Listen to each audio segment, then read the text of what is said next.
Welcome to this live feed. It is an absolute pleasure to be here with you this evening, as well as our guest. I mean, we've been trying to get this going in at least 24 hours, so thank you for joining us today.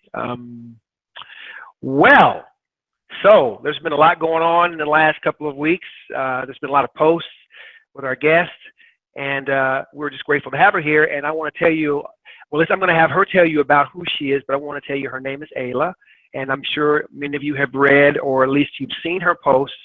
If you haven't, they're all over the internet. If you look at the link that you have gone to, you'll be able to see what she's written and the sites that she's written on. So check it out.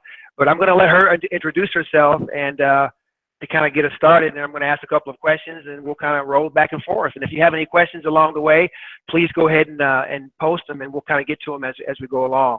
So Ayla, thank you, and welcome to the show. Thank you. I'm happy to be here. So tell us a little bit about who you are, where you're from, all of that good stuff. Wow. Okay. So I grew up in Las Vegas, Nevada, and I've lived in California for a decade, and then I currently live in Utah. I've lived here for about 4 years. I'm a wife and mom of 6 kids. I homeschool, so that takes up a really big chunk of my daily life. I don't know what else. I'm a convert to the Mormon church. I joined the church about 9 years ago. Okay. Yeah, I don't know what else to say. Okay. Now, my question is this. With a mother of 6 kids, how on earth do you find time to tweet? I mean, what, is 100 a day or something like that? 100 a day? No, not nearly. There's probably been days when I'm sick or something that I've done 100, but no, that's not my average. I mean, I probably retweet maybe, 5 to 10 things, and original posts. I probably do anywhere from about 5 to 10 of those a day on average.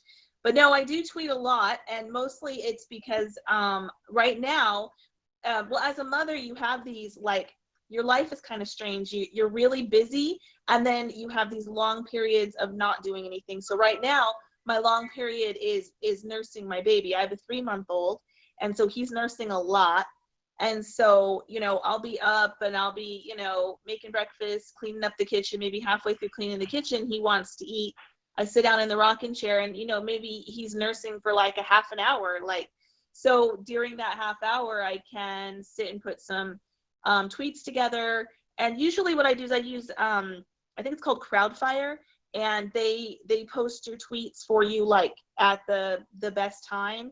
And so a lot of times, most of my original content I've done either while I was sitting down nursing my baby or when I'm in bed at night, and then I post it to Crowdfire, and then it posts it for me like the next day or even 3 days later, at just a time that is considered like a good heavy traffic time for my followers, so the most of them will see it. So if you see me post something at like 3:02 p.m. on a Monday, that doesn't necessarily mean I was actually sitting down with my iPad at that exact moment. It might have been something I actually composed 5 days ago, so that's kind of how I manage being on there often, is just utilizing those big chunks of downtime that I have being a nursing mother. Wow. Well, I mean, you keep yourself pretty busy. Do you sleep at night? I'm just curious. Yeah, I do. I'm not a huge fan of sleep because I do love to be active and love to be doing something, or so yeah, I do find it hard to settle down and force myself to sleep. But other than that, yeah. Okay. Well, I'm gonna, before we go forward, let me go ahead and put you on pause. Let me get this. We had mentioned we had a special guest that was going to come in, but I don't want Kayla to have to talk to him. But this is James the Mormon. We were going to talk about that earlier, Kayla, as I mentioned to you. So go ahead. Let me have James come in real quick and just see what James is talking about. Hold on 1 second here. Hey, James. Hey, how's it going? Good. Can you hear me? Okay. I can hear you pretty well. Good. I don't know. Can you all hear me? Can you all hear James out there? Just curious if you can hear James talking. James, welcome. We couldn't get you on, man. We're trying to get this thing situated. So, but thank you for showing up. Ayla was gracious enough to come to the show. I keep saying, if I say her name wrong one more time, I'm on screen. It was gracious enough to come to the show, and I wanted to see, one of the questions that I posed to her was she had mentioned that she wanted to set the record straight, or at least assuage the misrepresentation that's gone on out there about her ideas on race and so on and so forth. And so I wanted to see if she wanted to talk to you about it, but she doesn't want to, and that's fine. But I wanted to see if you had anything you'd like to add that we can maybe address when you hang up.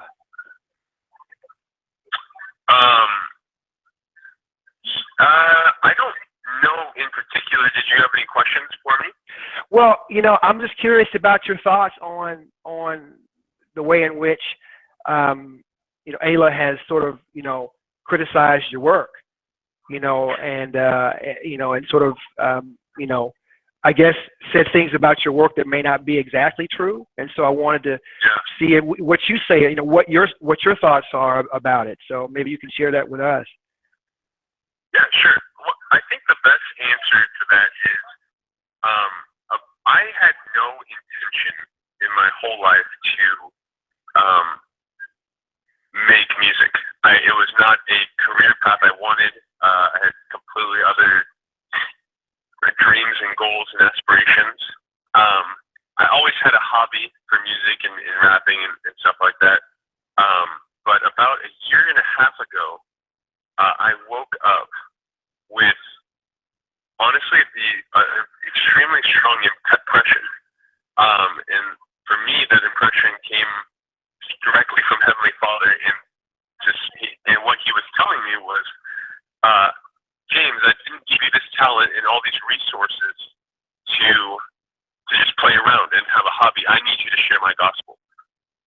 And my response to that was, that sounds ridiculous, because it sounds like you're asking me to rap, Heavenly Father, to share the gospel. So I kind of ignored it for about half a year. It kept coming back, and finally it was to the point where I couldn't ignore it anymore.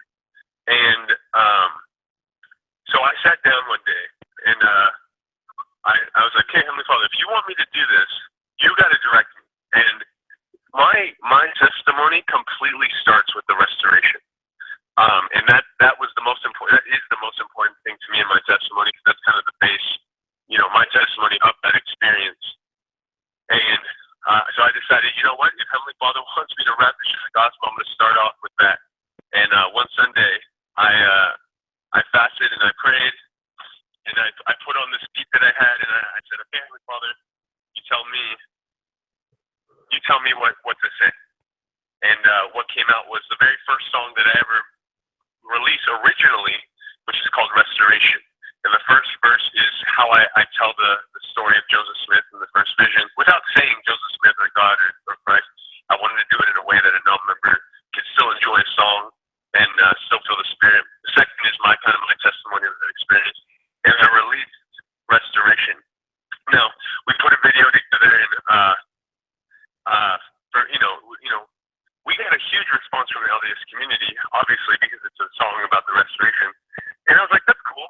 But it wasn't until my sister had a roommate from BYU who was serving a mission, sent her a screenshot, or sent me a screenshot of an email saying, "Hey, we used your brother's song." And she was in kind of like an African American community in the South. And she said in the email, "We love the song. We use it. We're teaching the conventional way with, preach my gospel." And they weren't getting it. And we shared the video and song from your brother, and they understood the restoration. And it was at that point that I realized that there are people out there that are, obviously, one of our core beliefs, and one of the things that I share as James Mormon, my main thing as James Mormon is I want everyone to know that we're all God's children, whether we are, whatever race you are, whatever sexuality you are. It doesn't matter. At the end of the day, we are all God's children. That's the first thing a missionary teaches somebody, and that we all came from the same place, and we all have the same potential.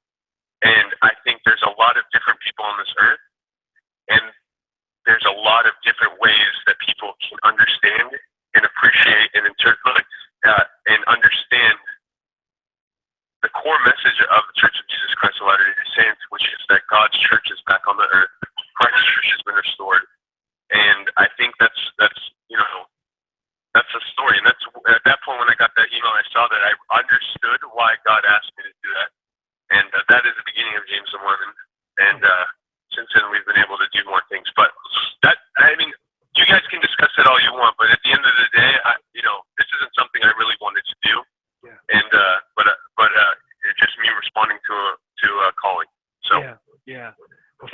hey, James, we really appreciate that. I mean, I don't know how one can really argue with that. Or really, I don't see a dispute there, but I'm sure Ayla would agree. But we'll talk to Ayla about it. But I appreciate very much your time, brother, and we'll be in touch later, man, for sure. Okay. Well, thank you so much for inviting me. Tell Ayla, wish her the best, and wish nothing but good things for her. Thank you, brother. Appreciate it. Well, there you go, right there, James the Mormon. Hey, doesn't get no realer on the show. We get some celebrity heads show up. So we got Ayla on one corner, and we got James the Mormon on the other. I didn't hear anything in James' voice that was remotely antagonistic at all. So I don't know. So maybe this is a good time to talk about James and talk about James's rapping and maybe what you found objectionable about it, Ayla. Yeah, well, okay. So there's a lot of different angles to come at this from. But I want to say first off, I'm very grateful for him for being very gracious about this entire experience. I'm sure this is not something he was expecting. It's also not something I was expecting. First and foremost, because my blog had about literally 5 readers. It was not a popular blog by any stretch of the imagination when I did this original blog post about him. So I'm very grateful for that, and I'm very thankful to him for that. I think the first thing I want to point out is it was not his work or his what's the word I'm looking for, artistry that I was criticizing.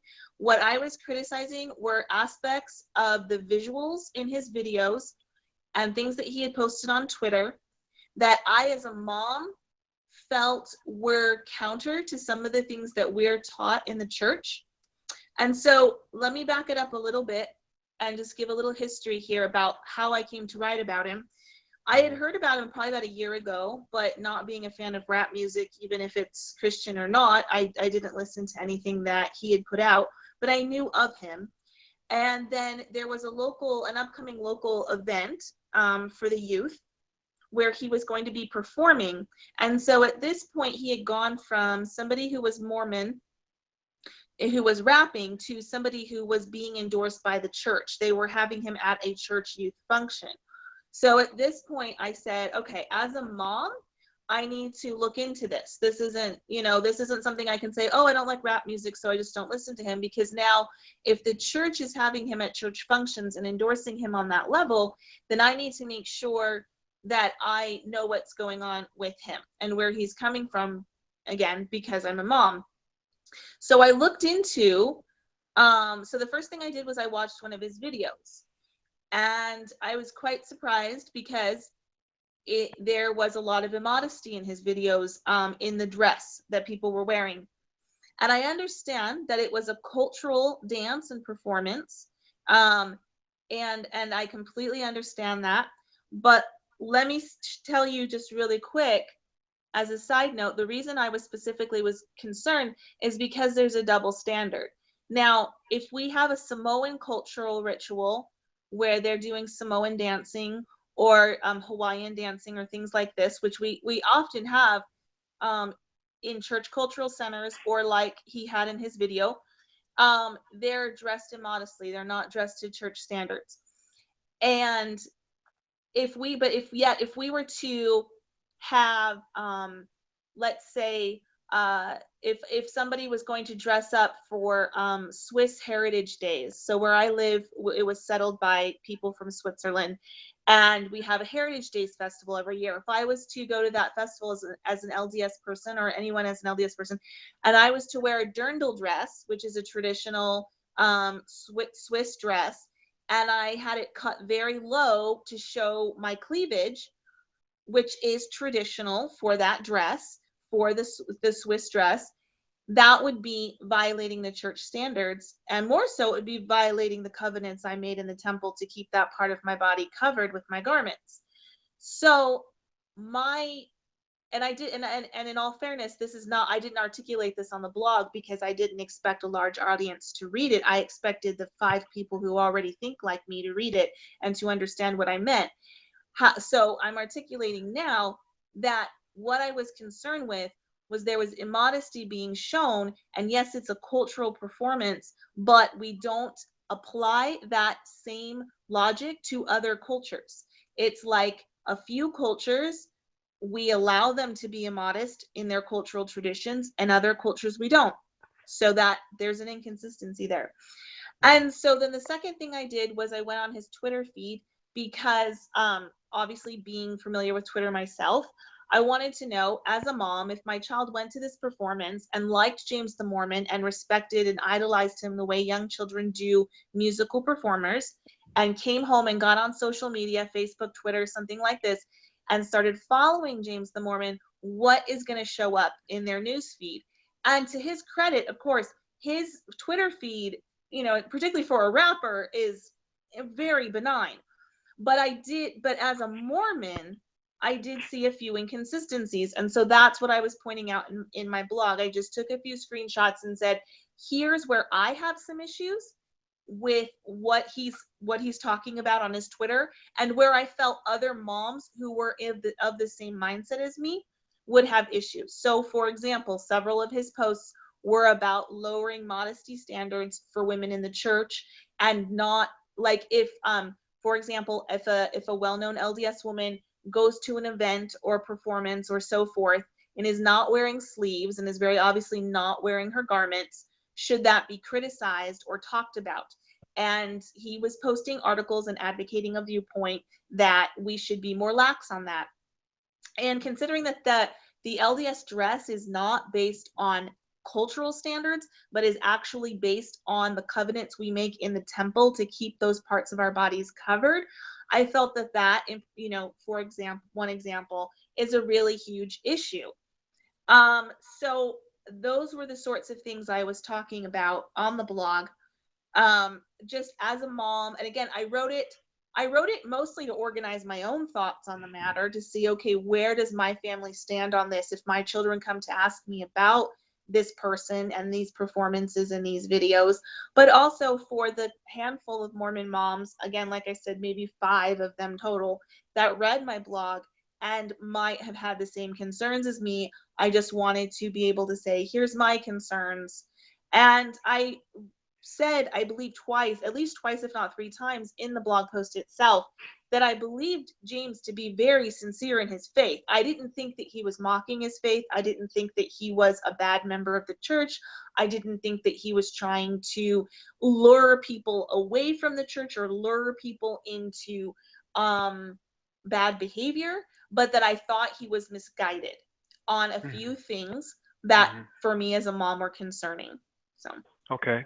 Interesting. Well, you know, I had a chance to look at some of James's material, and you know, it might be a matter of interpretation. I mean, just a matter of interpretation, because I'm not seeing those same things. In fact, I see a guy who's doing something that's he's true to his craft, and you know, I mean, you know, I mean, from listening to him and knowing, you know, of his work, I don't see him as someone who intentionally is doing anything that to outside the boundaries of what he knows he ought not be doing. So I don't see. So maybe that's something that you know, maybe it would have been nice had you two kind of reconcile that way. But I think James, you know, to his credit, you know, took the high road, which is a good thing, which tells me that, you know, he's not in it for any animus at all. So that's a good thing. If you listen to us, brother, really appreciate that. And Ayla, you've been a champ with it too. So I know if people are out there listening to us and you're answering, you want to you know, answer some questions or send some questions, please do. You know, because I know a lot of you all had sent questions earlier, you know, posting furiously about Ayla's posts and the things that she has said. Ayla, your most famous post was the one you did on the Nordic, the one where you really go off on that one about just everything under the sun. I don't know if you remember that. I think that's the one where you kind of that's kind of where you exploded, I believe, is that particular post, right? Is that one where you did on the Nordic post? You know what I'm talking about, right? No, I don't. My blog is called Nordic Sunrise. So it's the Nordic Sunrise post, but you've written things about white babies. You've been in films about that, or at least documentaries about that. You've talked about, you know, wanting a white world, wanting a world that's white only, those kinds of things, right? No. I've never said I want a white world or a white only world. No.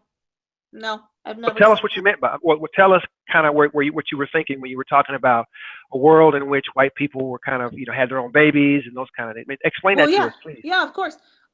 It's very simple right now. The white people, whether they're in Europe, Australia, America, Canada, whatever, white people, European descendant people, don't have a replacement birth rate. Arab people do, Black people do, Asian people do. In fact, more so. All across the world, all of those races are making, replicating themselves and then some. There's no chance of them in any time soon dying off. White people are the only race on the planet right now that doesn't have a replacement birth rate. We're dying off. And so in 300 years, by scientific model projections, there will be no more white people on the planet if we keep our current trajectory. Okay, that's just a fact. There will be no more white people. We will go extinct. So my point is that I'm a white person. I like my people. I don't think my people are superior. I don't think we're the only people that should exist. I don't think that the world should be white. I don't think even America should be all white. I think it should stay majority white as the founders intended and as it has been since its founding. But I don't think that it should be all white. But my point is that white people need to have more babies. We just do. If we want white people to exist in the future, we have to replace our population. Otherwise, we're going to die off. And if that was the case right now, if we were looking at a non-replacement birth rate for Asian people or Black people or Muslim people, not that Muslims is a race, and I understand that, I'm just using general populations here.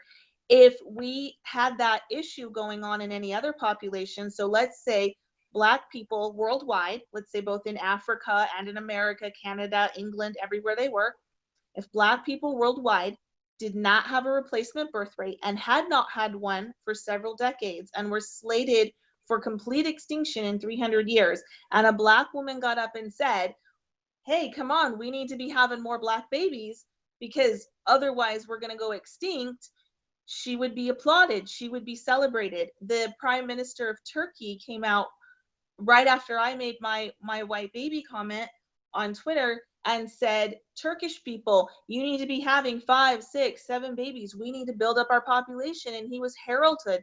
It was like, oh, wow, look, this guy really cares about his people. He really cares about his culture. He really cares about his civilization. I do too. I care about my people. I care about my culture. I care about my civilization.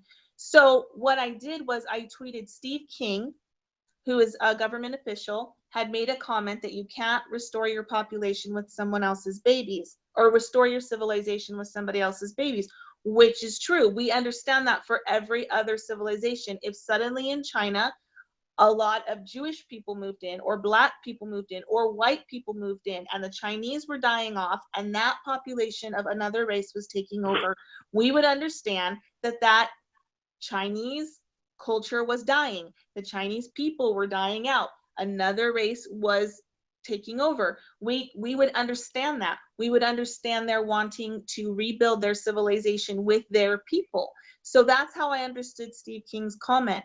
So I made a tongue-in-cheek tweet, and this is what you have to remember. A lot of my tweets are tongue-in-cheek. I made a tongue-in-cheek tweet saying I've had 6 babies.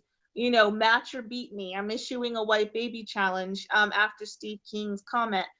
I did not literally expect somebody to read that tweet and then go to their wife and say, okay, honey, come on, let's conceive a baby solely based on a tweet.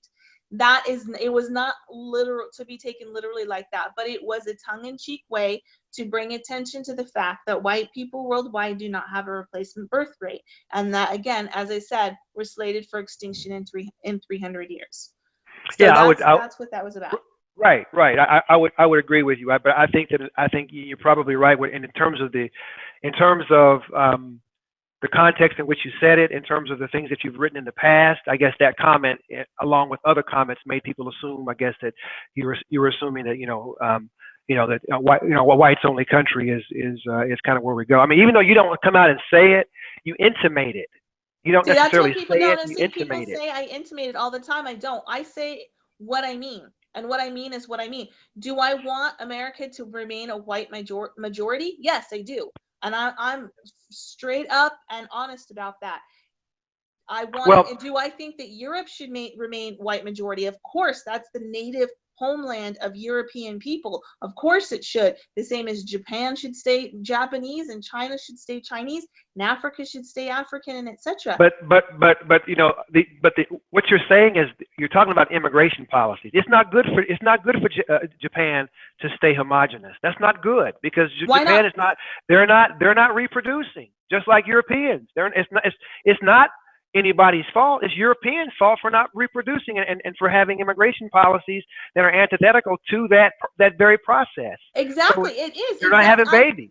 I will completely agree with you, which is why I'm trying to. They don't want to have babies. Which is It's a why I'm choice. saying we need to stop immigration to Europe, and European people need to replace their own population. That's why I'm saying that. I completely agree with you. That's why that is what I'm advocating. I do think I'm not blaming anybody else for white people's problems. I'm not saying that somebody stole our ovaries. In fact, in one of my videos on YouTube, I go on about, like, you know, a lot of white people like to get on, oh, the Jews can, you know, not a lot of white people, I should say, a lot of white nationalists get on this issue that, oh, the Jews are controlling everything, they're controlling the media, and they're no. And I say, no, look, you can't blame other people. You can't. No Jewish person came and stole your ovaries. What are you talking about?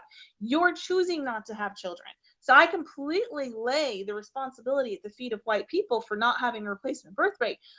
But I am saying these are the two main issues, that are the immigration and the not having enough babies. So let's turn this around. If you want white people to survive, let's turn this around. And everybody is free to take that as they choose. A white person can read my Twitter feed and go, you know what? I don't like my race. I don't like white people, and I want them to die out. Okay, fine. Then don't have children, or whatever you want to do. Vote for people who will bring in more immigrants. If that's what you want, great. I am totally for free choice in that respect.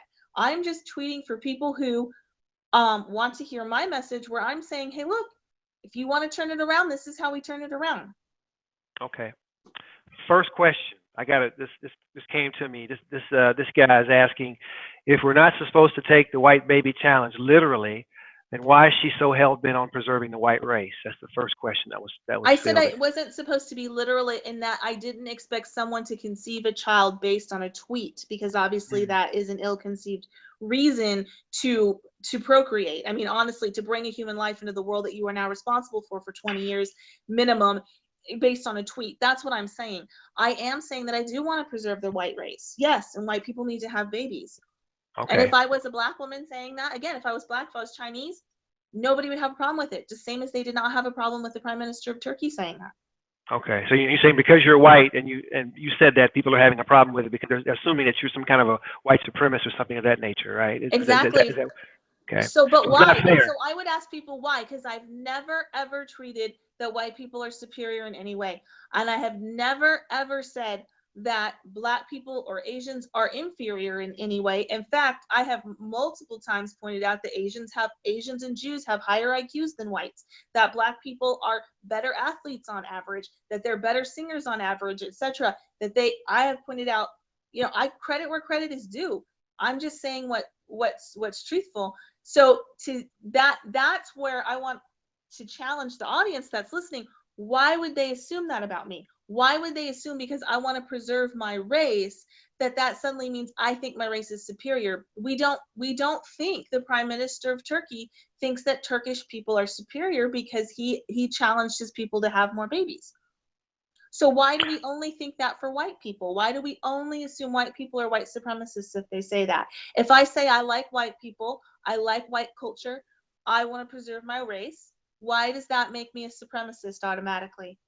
Listeners, I'm sorry, oh, no, Ayla, I'm sorry. No, you do your thing. No, listeners, we're talking about Ayla's, thank you for listening, first of all, but Ayla is giving us a passionate oration of why she feels, you know, that it's okay for her to say, listen, this is about preserving the white race. This is about folks dying out if we don't start populating and replenishing the earth. White folks got to get out there and make more love, right? Love to each other. Love to each other, not love to. But the good news is, Ayla, damn it, I'm sorry. Here's the good news, Ayla. The good news is that whites actually do make love with one another. I mean, the actual cross-pollination, miscegenation or interracial marriage rates in this country they're increasing, but they're not nowhere near where you would think they would be, and that No, largely see, has to do with racism in our country and how people perceive race and the well, very things that we're trying to yeah, talk about. Yeah, I mean the very things that you're not talking about. So that's another misconception, and it's really funny to me because I get hated on both sides for this. So the people who are actual purists as far as like white people and white supremacy, they hate me because and they've actually come after me online multiple times because I've said I don't care if somebody marries a white person marries somebody of another race. You fall in love with who you fall in love with. so you don't care? I don't care. Okay, hold on a second. No. Why Okay, is hold on. it? Where is Ayla? I want the other Ayla. This is the Ayla. No, I You're don't. not the real Ayla. When have I ever tweeted that I have a problem with that? I've never said that because I don't. If a white person wants to marry somebody of another race, that is their free choice. It is their free will. It is not my business. In fact, that's what I've tweeted repeatedly. It's not my business who somebody marries. I don't get to tell white people who they can marry. And again, like you said, it's a very small percentage anyways. That's not what is leading to the extinction of white people in 300 years. It's not the occasional white person marrying an Asian or black or Latino person. That's not a problem. It's so small and as far as overall marriage rates anyways, no one needs to worry about it. And even if it wasn't a small number, I'm incredibly libertarian in that respect, and that's why I get a lot of blowback from the more purists on the right, the people who are very hard right wing, who do want to control that, who want to say, well, we want to pass laws that you can't intermarry or whatever. And I'm like, you're not going to get me on that bandwagon. That's not my problem. My friends that live right down the street right now, let me tell you, my best friends in the church right now is a Dominican woman who's married to a white man. Their kids, my kids play with them every single day. Their daughter is my daughter's best friend. I love them. Now, it is not my business where that man went in the world to find his wife. I don't care. He got a great one. He went to Dominican Republic. She is a wonderful person. She is a hard and fast church member. She holds our church together sometimes. She's amazing. I love her. It's not my business who somebody else marries, but that's not what the white baby challenge is about. Well, I'm going to be looking over the place, so don't take it personal. I'm just kind of trying to field questions. So what you're saying is you've been misrepresented, and that in reality you don't disagree, or you don't have an issue with miscegenation or interracial marriage, and that you've been misquoted. Well, and let me say one thing. I do have to say one point. I am against it, intermarriage in general. Now, not just for white people. I'm against it being overly promoted in the media because I think that gives a false impression of the actual makeup of our country. Okay, so like you said, I think it's like 7 or 8% of all marriages in America are interracial, right? Yeah. But when you look at, if you're looking at, like, if Target puts out a new ad and like every single couple is interracial, for example, then I might tweet something like, what the heck's going on? And I've actually tweeted it from the other side too, when I've seen a lot of things pushing Black men to marry white women. I say, look, if I was a Black woman, this would make me feel terrible that this company is overly promoting the idea that Black men should only marry white women. That would make me feel bad if I was a Black woman. So I mean, I've been critical of marketing campaigns that I think are dishonest, but do not have a problem. Again, it's not my business who someone else marries. It's not my business. So if you say that, that interracial marriage is not an issue, you don't have any problems with that, it's none of your business who marries whom, then tell us about the ideas you have about Black athletes. I mean, you've made some comments about Black athletes, even about, again, you've come out and said that, you feel that, white athletes are more superior to Black athletes in no, I didn't. No. play. I mean, can you tell us about your thoughts on that? No, I've never said white athletes are more superior. I've actually You never said white athletes are more superior? No, What? I've said that black athletes are more. I mean, the NBA is 85% black. Oh, That's not a, but you don't see that as a racist comment though? that blacks are more athletic than white people. Yeah, I mean, what's your evidence? That's racist. What's my Yes. evidence? Physical Where's your anthropology and forensics. well? No, no. We have Well, that's we have great, more but what muscle I'm saying, mass and stronger bone but density, and you but utilize oxygen better. Ayla, that is all. That's all racist scientific bullshit. It's not. That No, stuff it has isn't. no. Okay. It's called physical anthropology. It's also called forensics. There are 3 races skeletally: Mongoloid, Caucasoid, and Negroid, and that is what they're called. And You they just have you when just you lost the entire audience with that. You know that, right? that is a scientific No, term for the it's a skeleton. scientific racist term. Those are It is scientifically not racist. racist. No, it is Mongoloid? not.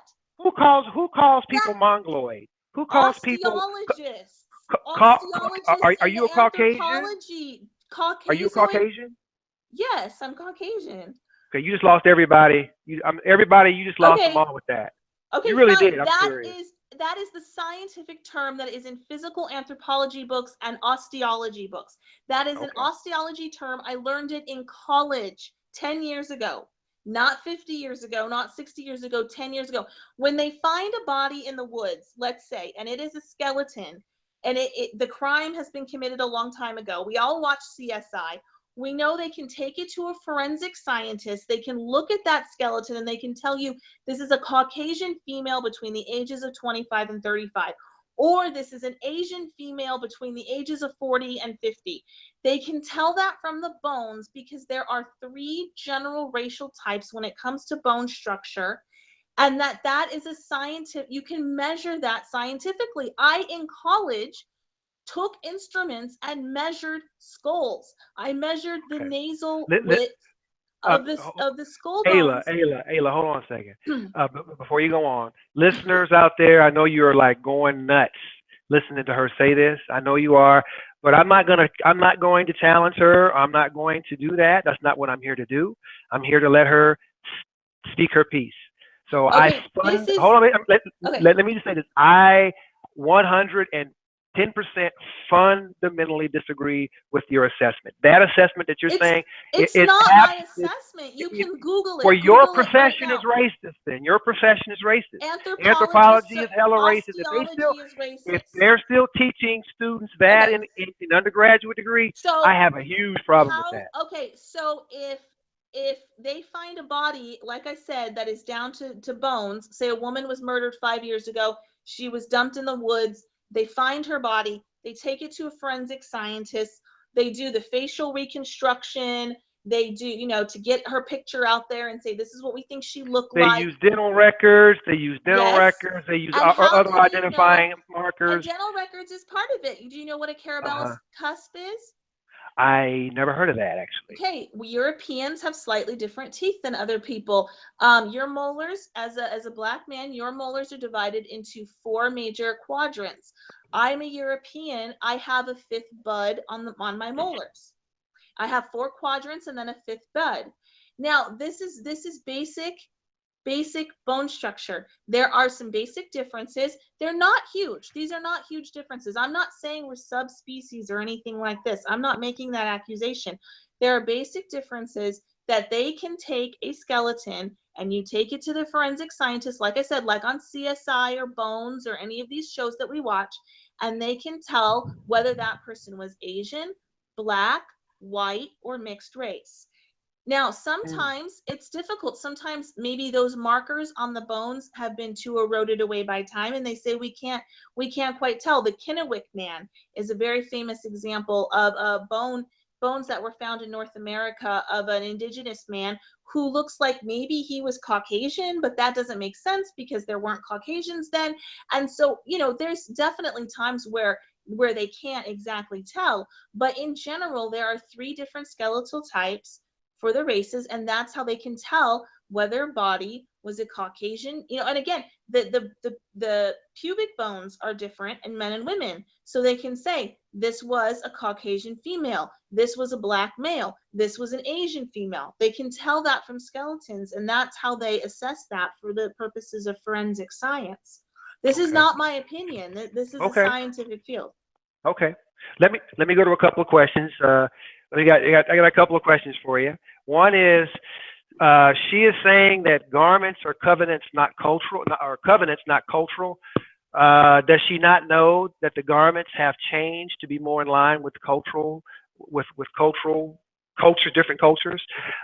America is a native homeland to whites. Is what well, hold on. Let's take this one question at a time, okay? Let's take it one question at a time. Okay. So the garments question, yes, the garments, it doesn't matter. I'm not talking, it doesn't matter what the garments are covering.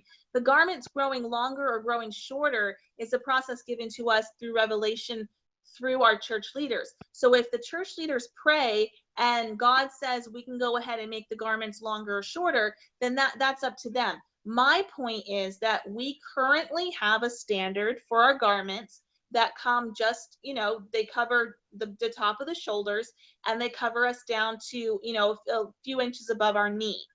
And that is our current standard. And that when we go to the temple, we as LDS people make a covenant, which is a promise with God, that we will wear our garments all the time. And that except in situations like swimming or working out or something like this, when we can't keep the garments clean, when we can't, you know, respect them in that manner, that we will continue to wear them and keep that part of our body covered. So this is a promise we've made to God. This is not a cultural standard. Okay, well, if you heard that, feel free to fire away. Ayla is not letting y'all get off the hook, y'all. She's coming strong tonight. Again, welcome to the show. We welcome our guest Ayla, and we had an earlier special guest on, James the Mormon. And so Ayla is giving us some of her ideas about race and some of her ideas about some of her blogs, some of the things that she's had to write. She's written in the past, and she's just finished telling us that there's scientific evidence that Mongoloid races, Asiatic races, Caucasoids and Mongoloids and so on, there are different markers, genetic markers within their bone structure, and that way you can determine if they have you can determine race based on those factors. Is that right, Ayla? Is that correct? Well, sort of. Genetic markers, that would be in the blood. Now you're talking about DNA, and that's haplogroups, and that's a different thing, and that can determine more specifically. That can get down to ethnicity. So that can tell you whether you're British versus German, for example, would be your haplogroup markers. Now but as far as bone structure, osteology, that's divided into three main groups. And I know that these terms sound offensive to people, but these are the scientific terms used, is Caucasoid, Mongoloid, and Negroid. And of course, that being, in general terms speaking, whites, Asians, and blacks. Sure. Okay. All right, well, I've got, let me see, what else we got here? A couple more questions for you. Let me see. Question being, white pride, is it the same as black pride? For me, yes. I would say that every individual is going to define that differently. And certainly, I'm sure you can find somebody out there who would define white pride as being supremacy. And I'm sure you can find people out there that define black pride as supremacy. But to me, white pride is simply being proud of your ancestors. It's being proud of your race and being proud of their accomplishments. And I regularly say, and I'll say tonight, that I think all people should be proud of who they are and proud of their ancestors and proud of their race, because everyone's ancestors have done something amazing and something terrible, okay? Where no one's getting out of that. But just love them for who they were. Be proud of who you are. Love your identity. No one should feel shame. No black woman should feel shame for being a black woman. No white person or white woman or white man should feel shame for being white, and et cetera, et cetera. I don't think anyone ought to feel shame. So everyone should have pride. Well, that's I would say that you're on to something there with this pride thing. People. From what I'm hearing, are people misreading you, Ayla? Yeah.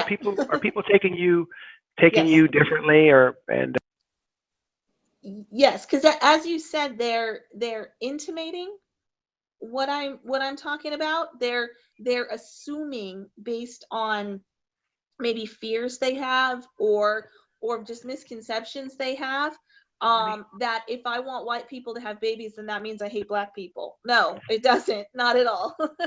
So Mhm. I always say, take me for what I've said, not what you think I'm saying. Mm-hmm. Well, Yeah. one of the things I was going to mention to you, one of the things that troubles me with just going back to you, I understand your haplogroups and all of that, and the melanin and the physical anthropology. The problem is that I have with the descriptions like Mongoloid, Caucasoid, Asiatic. That's all Blumenbach, Johann Blumenbach racial taxonomy stuff. That's been debunked, wholly debunked. Measuring skulls and so on. Nobody does that. All that No, stuff they is do. They still completely do. debunked.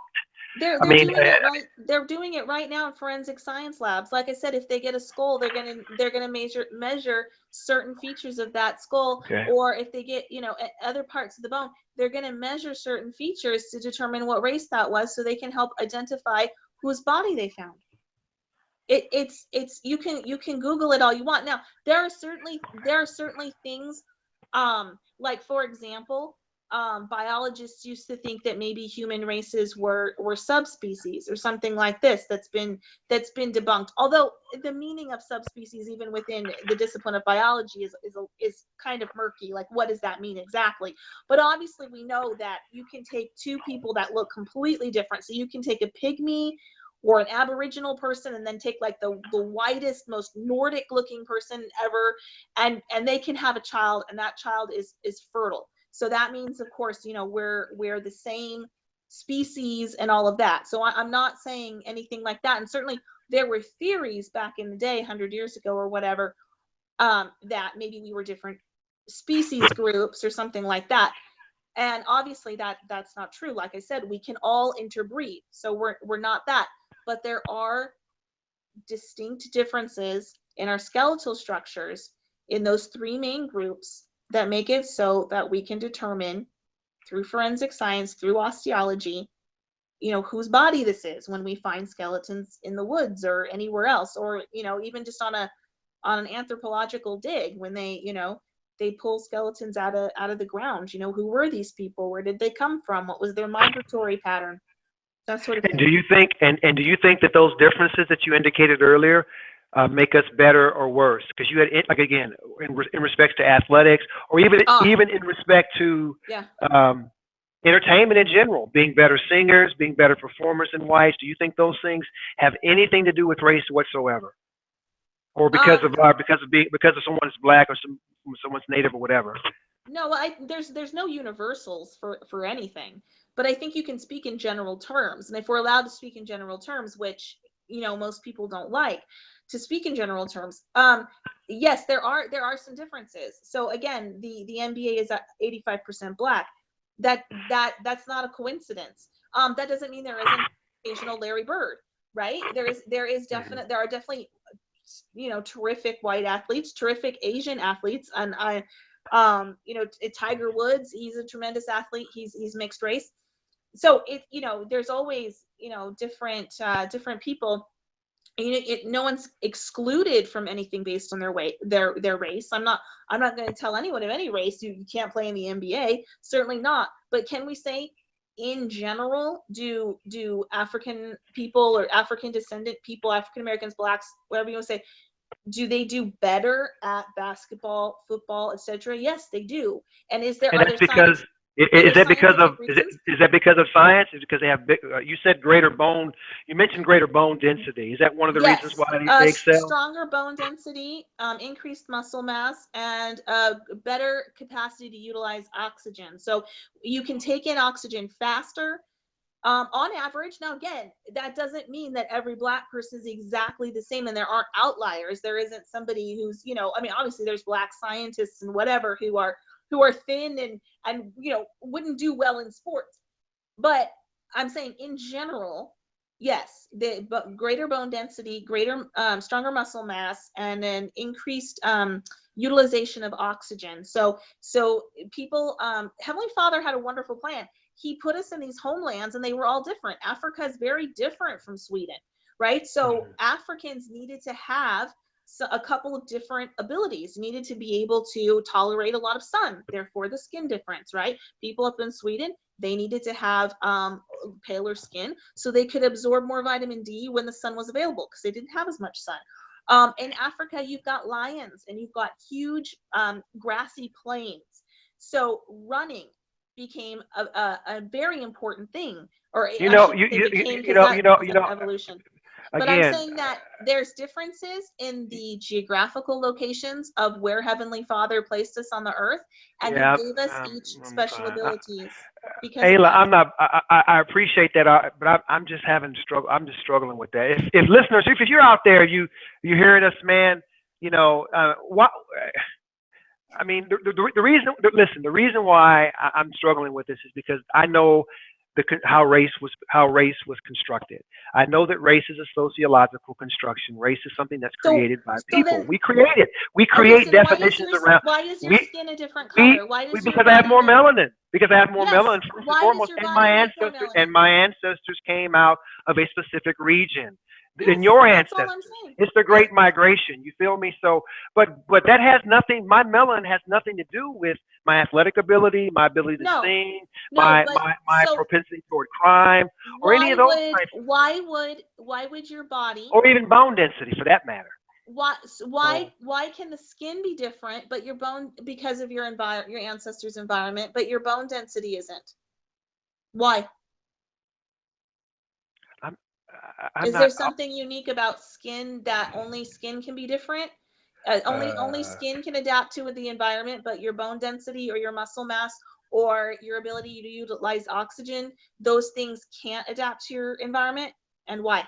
Most certainly. I mean, it's most certainly that they most certainly can, but there's no genetic basis for it. It has to do more of environmental circumstances in terms of shaping people's body to get acclimatized to a certain region, and whether or not the elevation is such to where you have to utilize more oxygen or not. So it has nothing to do with my genetic constitution whatsoever. Well, why if we put a black person in Sweden, why doesn't their melanin go away? If your body's adapting to your immediate environment, because blackness is something that's genetically constituted, right? Having black skin has something to do with my genetic constitution, nothing to do with, but that in and of itself has nothing to do with my psychological makeup, my physical attributes. I'm not saying it does. But I'm saying that your bone density and the way your bones are formed are also a part of your genetic makeup due to your ancestors' environment.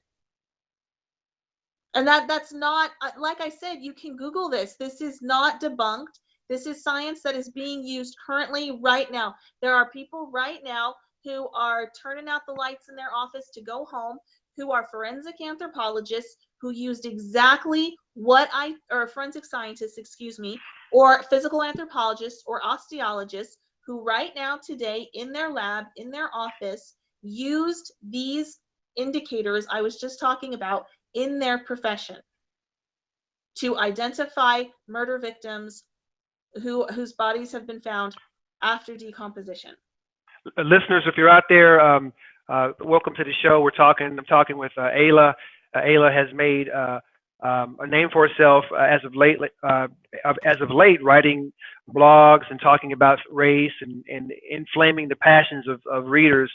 And so we had her on the show and just had her come in and explain some of the things that she's talking about. Currently, we're talking about sort of scientific racism, the ideas around, essentially Blumenbach's ideas about race and his earlier racist taxonomies. So I'm talking about his stuff. Well, I'm referring to Blumenbach in terms of the way in which he conceptualized race and the way that you define it. Caucasoid. Caucasoid, Mongoloid, Asiatic, those kinds of things, Negroid, those terms. So, at any rate, so So anyway, I'm not. We can agree to disagree on those things, on those terms. But if there's any physical anthropologist out there within the sound of my voice, if you want to come on and ask a question or at least feel some of this stuff, I would welcome it, because because I've not heard this, and I think I know a little bit of something about race. So let me ask you a question. You said that America was intended to be a white nation. Is that right? Yes, that's how the founders originally set it up. Majority white nation. Obviously, Sure. they allowed him. Obviously, we had slaves, and obviously we had. They allowed very early on some Asian and Jewish immigrants. But yes, it says right there in the founding documents, free white people was what they wanted. Now, I'm not making a value judgment on that. I'm just saying that in factual terms, That's true. that was what happened at the founding of our country. You can Yeah. agree or disagree with whether or not that's morally correct. I'm not taking a hardline position on the morality of that. I'm just saying that is what happened. That is factual information. Where does that leave Native Americans? Yeah, Native Native Americans had a really bad shake, and I'm not going to sugarcoat that. The misconception, however, is that we, or white people, I say we, but I guess white people, white settlers, my ancestors, somehow genocided the Native Americans, and that is untrue by definition. 95% of Native Americans died of unintentionally spread disease. And by unintentional, I mean that the white people were not trying to give them this disease. It passed, in a handshake. Smallpox, tuberculosis, things like this. Now, also at the same time that whites migrated to America, you also had some seals that actually came, seals like the animals in the water, actually came and carried tuberculosis. Some new scientific findings have shown that also was introduced around the same time as the white population was introducing disease to North America. Now, this is the North American continent. I'm not talking about South America. The North American continent. And that resulted, if you look at Jared Diamond, Guns, Germs, and Steel, 95% of Native Americans unfortunately died of disease, which again, I think that's a terrible thing. I would never have planned that or wanted that, and I don't think that most, if any, white settlers were planning that or wanting that. Now, there were some isolated skirmishes, definitely between Native Americans and white people. There was a horrible policy put into place in what is now Northern California, where some white people got some really messed up ideas and actually started hunting some of the Native Americans up there like they were animals. That is horrific, absolutely terrible. I would never condone anything remotely close to that. But Native Americans were killing each other and vying for land before we got here. Those confrontations did continue after we got here. And I would say that when you're talking in terms of America, you have to talk about two things. There's North America, the continent, and then there's America, the country. Now, America, the country, the government, the laws, the industry, the infrastructure, that was conceptualized by white men and built by majority white people. Now, that is not to say that I don't gratefully acknowledge the very hard work of people like the slaves, who did not have a choice in what they were building, and that's terrible, but they did make a tremendous contribution, and I would never overlook that. And of course, we have the early Asian immigrants, who again made a tremendous contribution, particularly when we're talking about westward expansion, and we're talking about not only just building the railroads. I think one of the most amazing thing that the Asian population, early Asian population in America started, was the kind of the mercantiles that they would set up along the railway system. So they had these really genius ideas for setting up these posts where people could buy and trade and more easily get things from the East Coast, and that was brilliant. And they did a really good job with that, and tremendously influenced the success of Western expansion.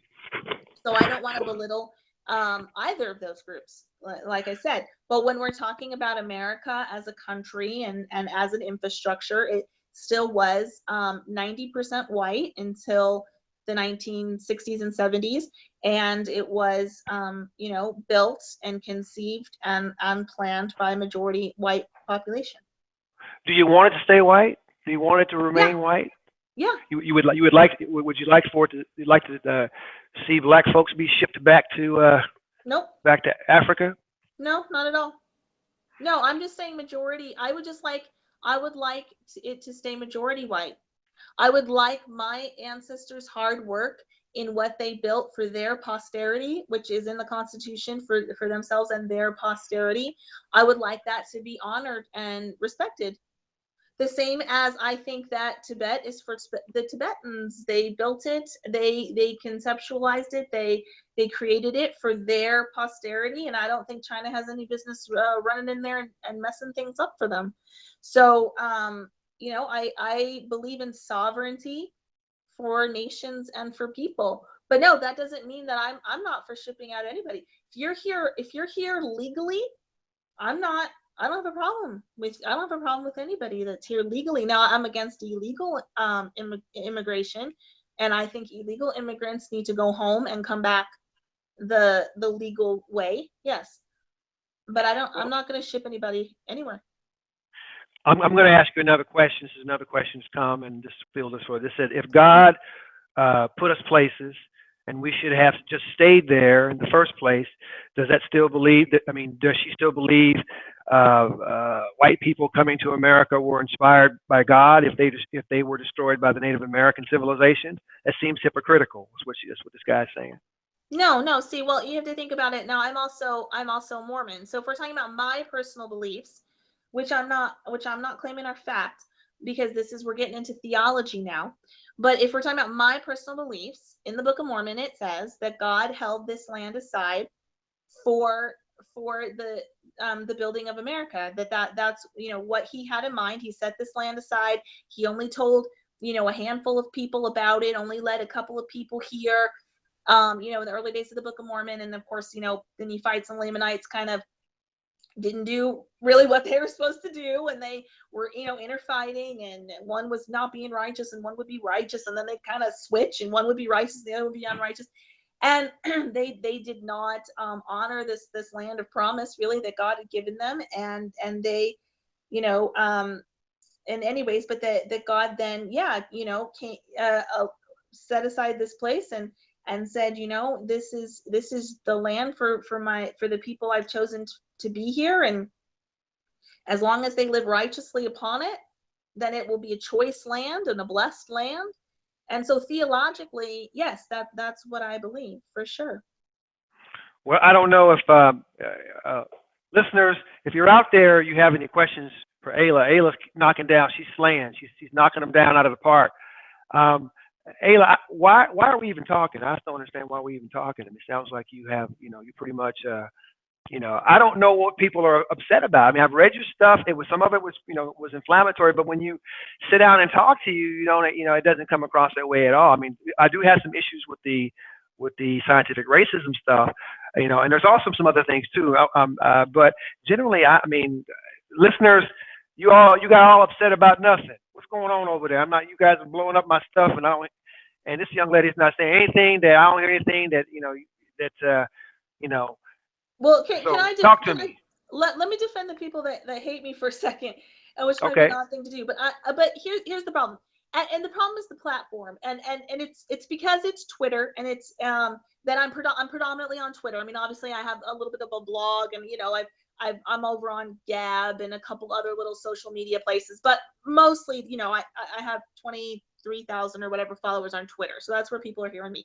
So there's two problems with that. Number one, it's only 140 characters a tweet, right? So I can't get out a whole message the way I can here. So if I said something simply like there's 3 different skeletal races, then, people can, somebody like you who does not believe in that concept will read that and think, oh my gosh, it's a horribly racist statement.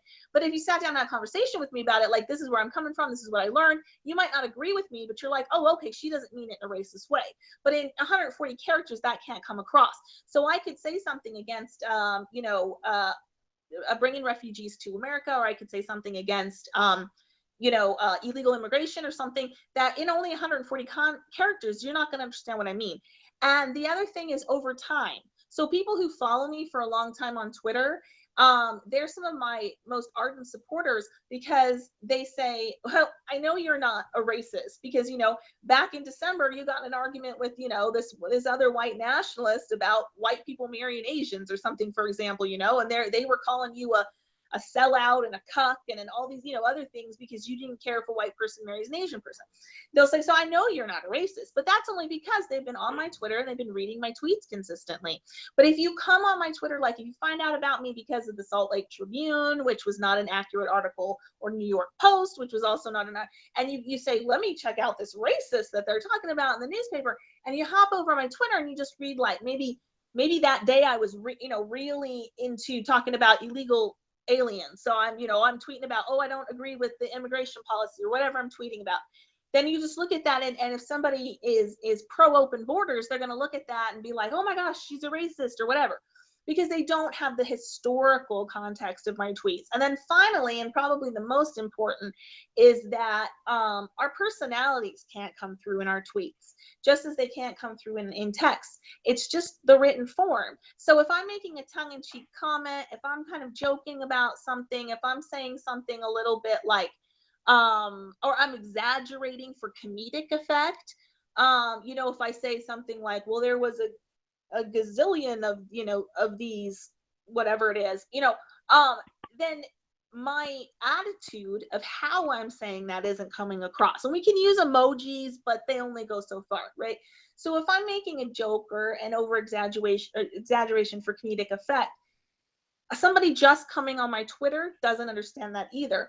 And again, if they're reading me historically, if you've been reading my tweets on a consistent basis for a couple of months, then you kind of get a sense for my personality. Or if you watch my YouTube videos, so I've got YouTube videos out. People often go on my YouTube videos and they're like, I didn't realize you were so funny, like, because I love to crack jokes and I joke all the time.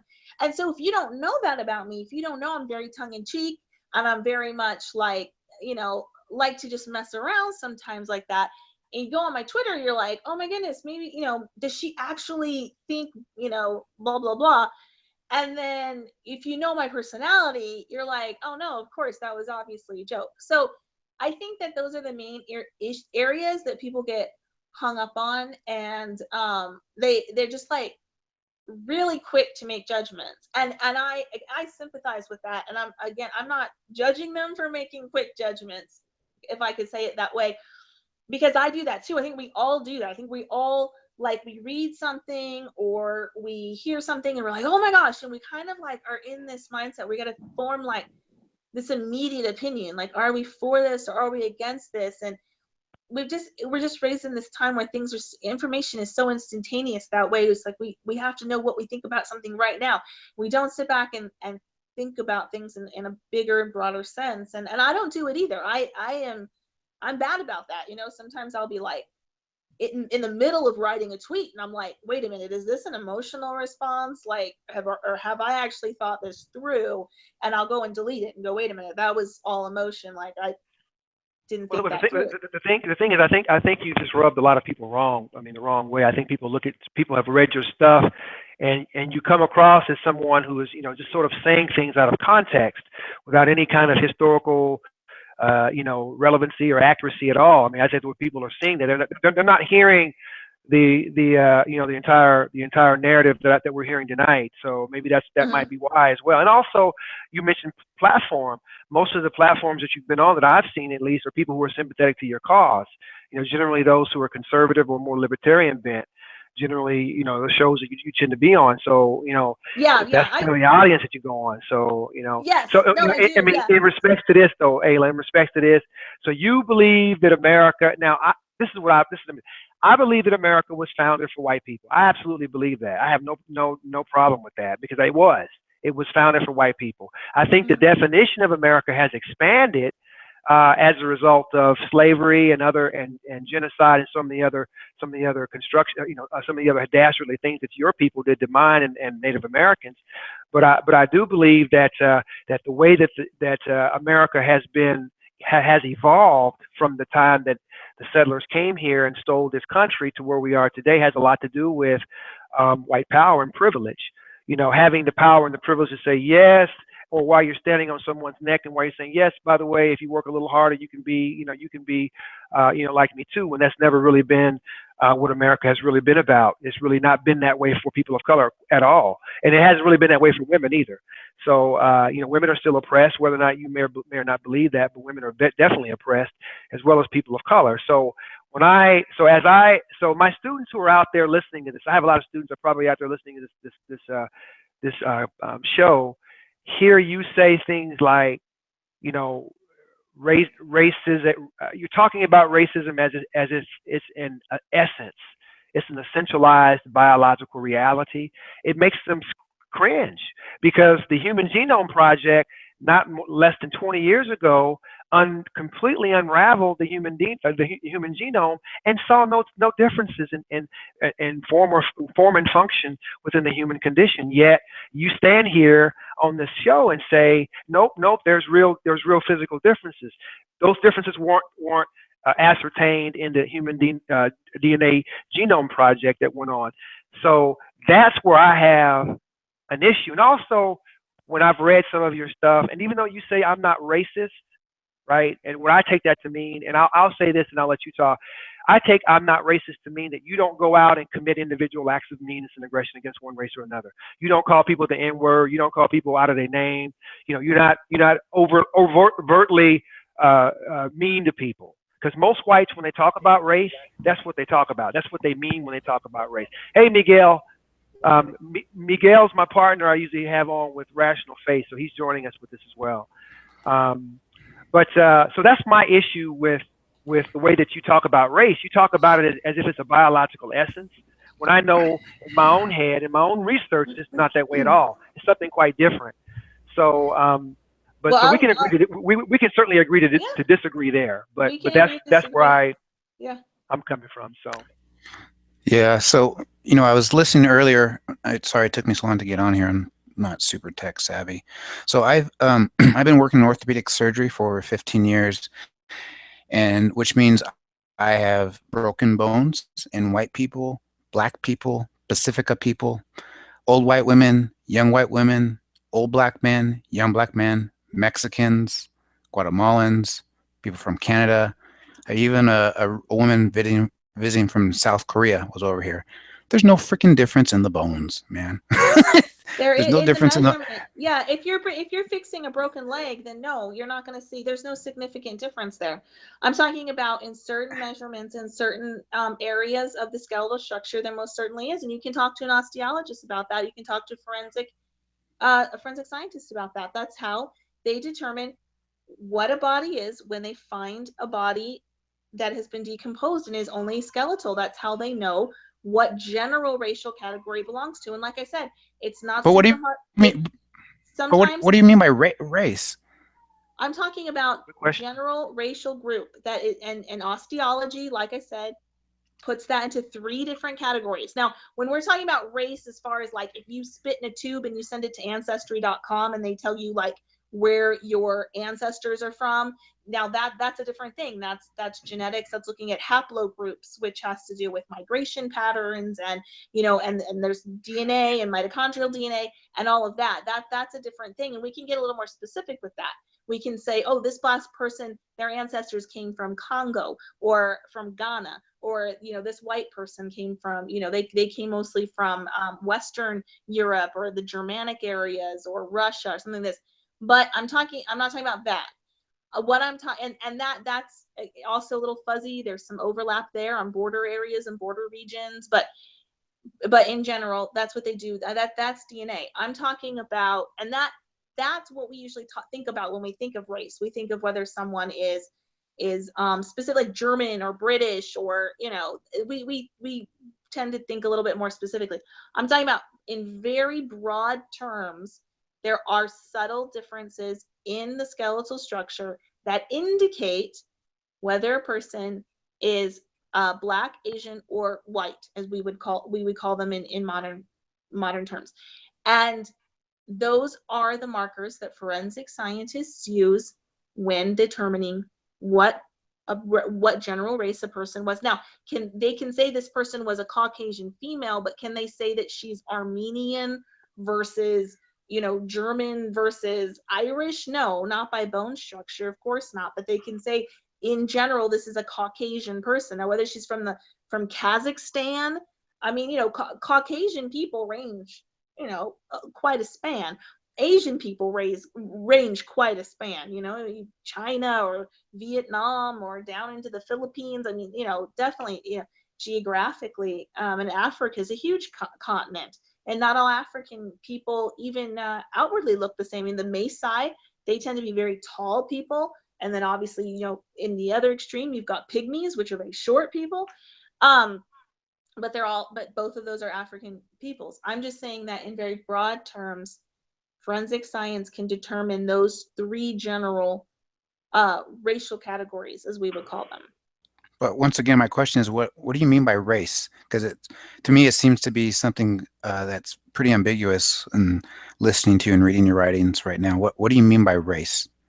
How do you define race, Ayla? How do I personally define race? I think race, well, like I said, there's different ways to define race. Because are we talking about Caucasians? Or but I'm asking you, how do you define race with how you're talking? Well, I'm not quite sure how to answer that question, because I just define it however science defines it. So it depends on what I'm talking about. If I'm talking about the Caucasian race, then I define that as people with a Caucasoid skeletal structure. You know, I don't know what that means. Yeah, Google it. Osteology. Look at Caucasoid. Okay, I'll look it up. Yeah, forensic science, osteology, the physical anthropology. Now, again, like I said, this is not something hard and fast. It's not that there aren't occasionally exceptions. There's definitely sometimes when they find a skeleton and they're like, we can't tell. We can tell it's a female, or we can't tell, you know, she might be Caucasian or Asian. We can't tell. Maybe she's mixed race. We're not sure. There's definitely outliers. I'm just saying in general, those are the categories forensic science uses. For that, I would use that. But if we were talking about, if we were getting more specific about ethnicity, so that would be race in general, would be the three main, those main categories. Then if we're talking about ethnicity, that's something different. That's something that's not as immediately visual. I mean, you can definitely say that the average German is going to visually look a little different than the average Armenian, for example, even though they're both Caucasians. Armenians are going to have usually darker hair and darker eyes, you know, etc. You can that has more to do with genetic drift and less to do with any kind of physiognomy related. Because what you're saying is that people's hair, bone, skin, eye shape, these configurations of people's bodies mean something beyond just their just exactly what they are, physical structures. They're tied to something. Sometimes they do and sometimes they don't. I mean, certainly I don't think, you know, hair color is determining anything.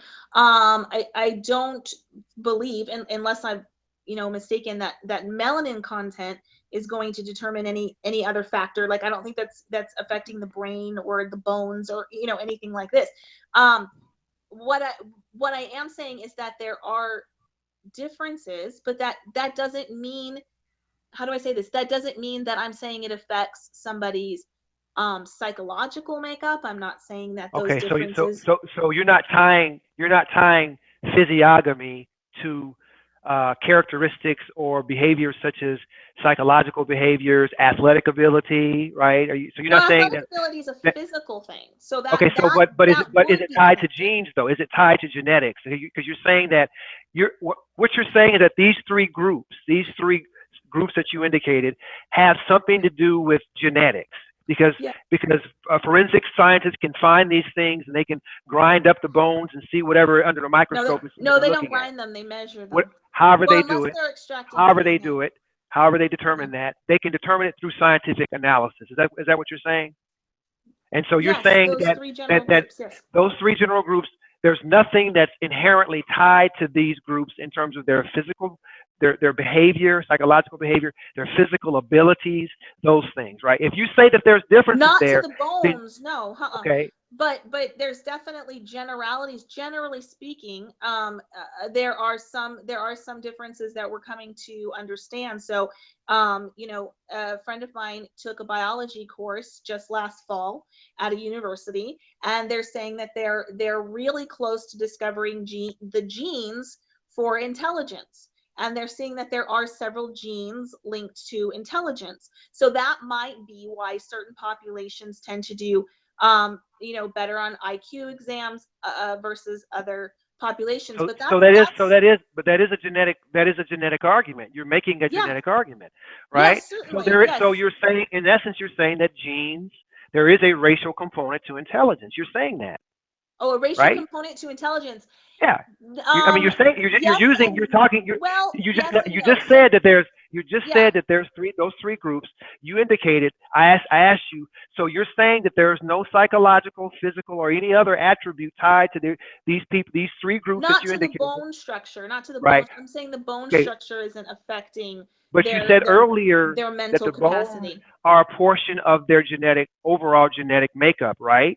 Bones are part of their overall genetic makeup. Everything about us is part of. That's what I'm trying to say. So the bones are rooted in DNA as well, right? Yes. How the bones are formed, that's coded into your DNA. Yes, your mother and your father pass that information onto you, and your body is built based on that recipe, so to speak, that's in your DNA. So is there a connection then between race, bone, skin, hair, eye texture, and athletic ability, IQ? These things, in your estimation, is there an association between those things? Again, I don't quite understand your question, but let me phrase it this way. Are certain racial groups in general better at certain things? Yes. Oh, see, here's the thing too. Hold on. There's always Miguel, outliers, but yes. Here's the thing. Remember, Ayla is talking anthropology or forensics. I'm talking sociology. So we're doing like this. Two disciplines, two entirely different ways of seeing the world. In your world, as an social anthropologist, your discipline, and I don't know anything about your discipline, may have different ways of seeing race. I know that all social science disciplines and all disciplines do not see it the same way. I do know that. And so it's quite possible that anthropology is still teaching outdated information about race. No, I'm saying specifically physical anthropology, which is a little bit different than anthropology in general. And I'm saying even more specifically, osteology and forensics. These are the sciences I'm quoting. And when talking, and then very briefly, I was talking about biology when I referenced my friend's biology course. Let's say this real quick. From last year. Real quick. How do you define race, Ayla? How do you define it? What's your definition of race? I guess we should have said that at the outset because it's going to make a difference in terms of how we argue this. So, what's your definition of race? Okay, how do you define it? How do I define it in physical characteristics, or how do I define it how do I break up the human species into different? Just give me your definition of race. Yeah, if you say someone is white, of the white race, what do you mean? If you say someone of the black race, what do you mean? And do you see Latinos as a race? So when I say white, and I've gone over this a lot on Twitter because I use white the way most people do to mean European descendant people, the way we use black to mean African descended people. White means European descended people. So white people. What part of Europe? What part of Europe? Okay, hold on just a second. White people are Caucasian, but that doesn't mean all Caucasians are necessarily white. Does that make sense? So somebody from Kazakhstan is Caucasian, but they might not identify as like a white European. Now that is my personal definition, because that seems to be the broader way that our society currently defines the term white, is to be European. So that's how I'm using it. But then you can also use white to mean Caucasian in general. And every now and again, I have used that and then had to go back and say, no, it's, I should have said Caucasian and not, white. But there is some overlap there and some interchangeability. I just don't, as far as Europe goes, that's a geographical region that is fairly well defined. Let me stop something real quick. Let me stop something real quick, because we're talking about we're talking around in circles with this stuff. With that, I'm not. So what you're talking about is something entirely different than what I'm talking about. What I'm trying to talk about is race in America. Mm-hmm. The ideas that you espouse, Ayla, the things that you have said, the things that you have written about, are explicitly racist. They are offensive to people who read them. People like me, people of color, who read those things and are highly offended. Or members of the LDS Church who don't see it the same way you do. In fact, some members of the church have suggested that the ideas that you've espoused are borderline apostate, are borderline on the verge, if not already there. So I don't care about the things that you're talking. I mean, they're important things. But for this particular segment, people want to know, are you racist? Do you understand that the things that you say, the things that you're indicating, the things that you write are very, very racist and very, very harmful to those targets that you talk about? From James the Mormon, because this is a slippery slope discussion. On the one hand, you write about all this stuff that brands you as a white nationalist. It brands you as a white supremacist. Then I get you on the show and you're talking about educational, academic kinds of things that that really don't speak to the things that you've written about. Okay, I have never said anything white supremacist. I know, but Ayla, let me say, I've given you plenty of time to talk. I've sat back and listened to you go on, and that's great. And I wanted you to talk and be able to have your say. What I'm saying, the things that you have written, the blogs that you have written, are explicitly racist, right? Yeah, and I don't agree with that, and that's fine. You feel that they're racist. I don't. Let me ask you a question. So racism? I was saying this earlier, right? You don't see yourself as someone who is overtly racist, right? Someone who is out there name calling, burning crosses, and those kinds of things. You don't see yourself as that type of racist, right? Those are for other people who do that. People over there with the pointy hats, those are racist. It's not Ayla, right? Someone else is racist. But racism continues. The things that you talk about, right? I don't agree with that. How would you explain? I would say that I agree. But how would you explain things like this? How would you explain the prison industrial complex? Why there's an overabundance of black men and and Latino men and women in the prison industrial complex, disproportionate to their numbers? First thing. How would you explain healthcare disparities, right? The overabundance of death between people of color and whites. How would you explain those things? How would you explain infant mortality? How would you explain that? You're talking about the idea of systemic or institutionalized racism. That's exactly what I'm talking about. Yes, and I don't agree that that exists. Okay, stop. Let me finish. Let me finish real quick. Let me say this, because you've gotten to the heart of the matter now. Okay, so do you think that all of these black folks who are locked up in jail are just there because they deserve to be there? They shouldn't have broke the law. So do you think that all of these young men, predominantly black young men who play Division I college athletics, right, in this country, who generally come out of urban communities because they really don't have a whole lot of opportunities, because the schools that they attend are not very good schools, because because in general, education has not been very good or very kind to people of color in this country. So do you think all those things are just because people of color are just not that good, or they just not want to have the things that you have, or the things that white folks take for granted? No, I wouldn't phrase anything in that way. And I think that you're phrasing things in a way that makes it very difficult to answer, because we would have to take this very slow, and we would have to take it topic by topic. And I do have research and opinion on a lot of the different topics you just brought up, like prisons and schools, and does poverty cause crime? Let's pick one. Pick one. Pick one. Well, just one here's the topic. thing: we're almost to the end of our time. Okay. Oh, that's right. Well, you gotta pick go. one. We can pick one, and I can give my opinion on it. But let me just say, first of all, I can't speak to something like the prison system right now and the racial disparities, or let's just say, okay, let's take this, because this is an easy one. This is one Tommy Sotomayor talks about quite a lot. Okay, a lot of people talk about this. So you have 52% of murders in our country are committed by essentially 6% of the population, because 52% of murders are committed by Black or African American people, and the vast majority of those are male. There's not a lot of Black women committing murders. So if you're looking at about 52%, and African Americans make up 13% of our population, but again, you consider that it's not usually Black women doing those murders, it's Black men. So you're looking at more like 6% of the population commits 52%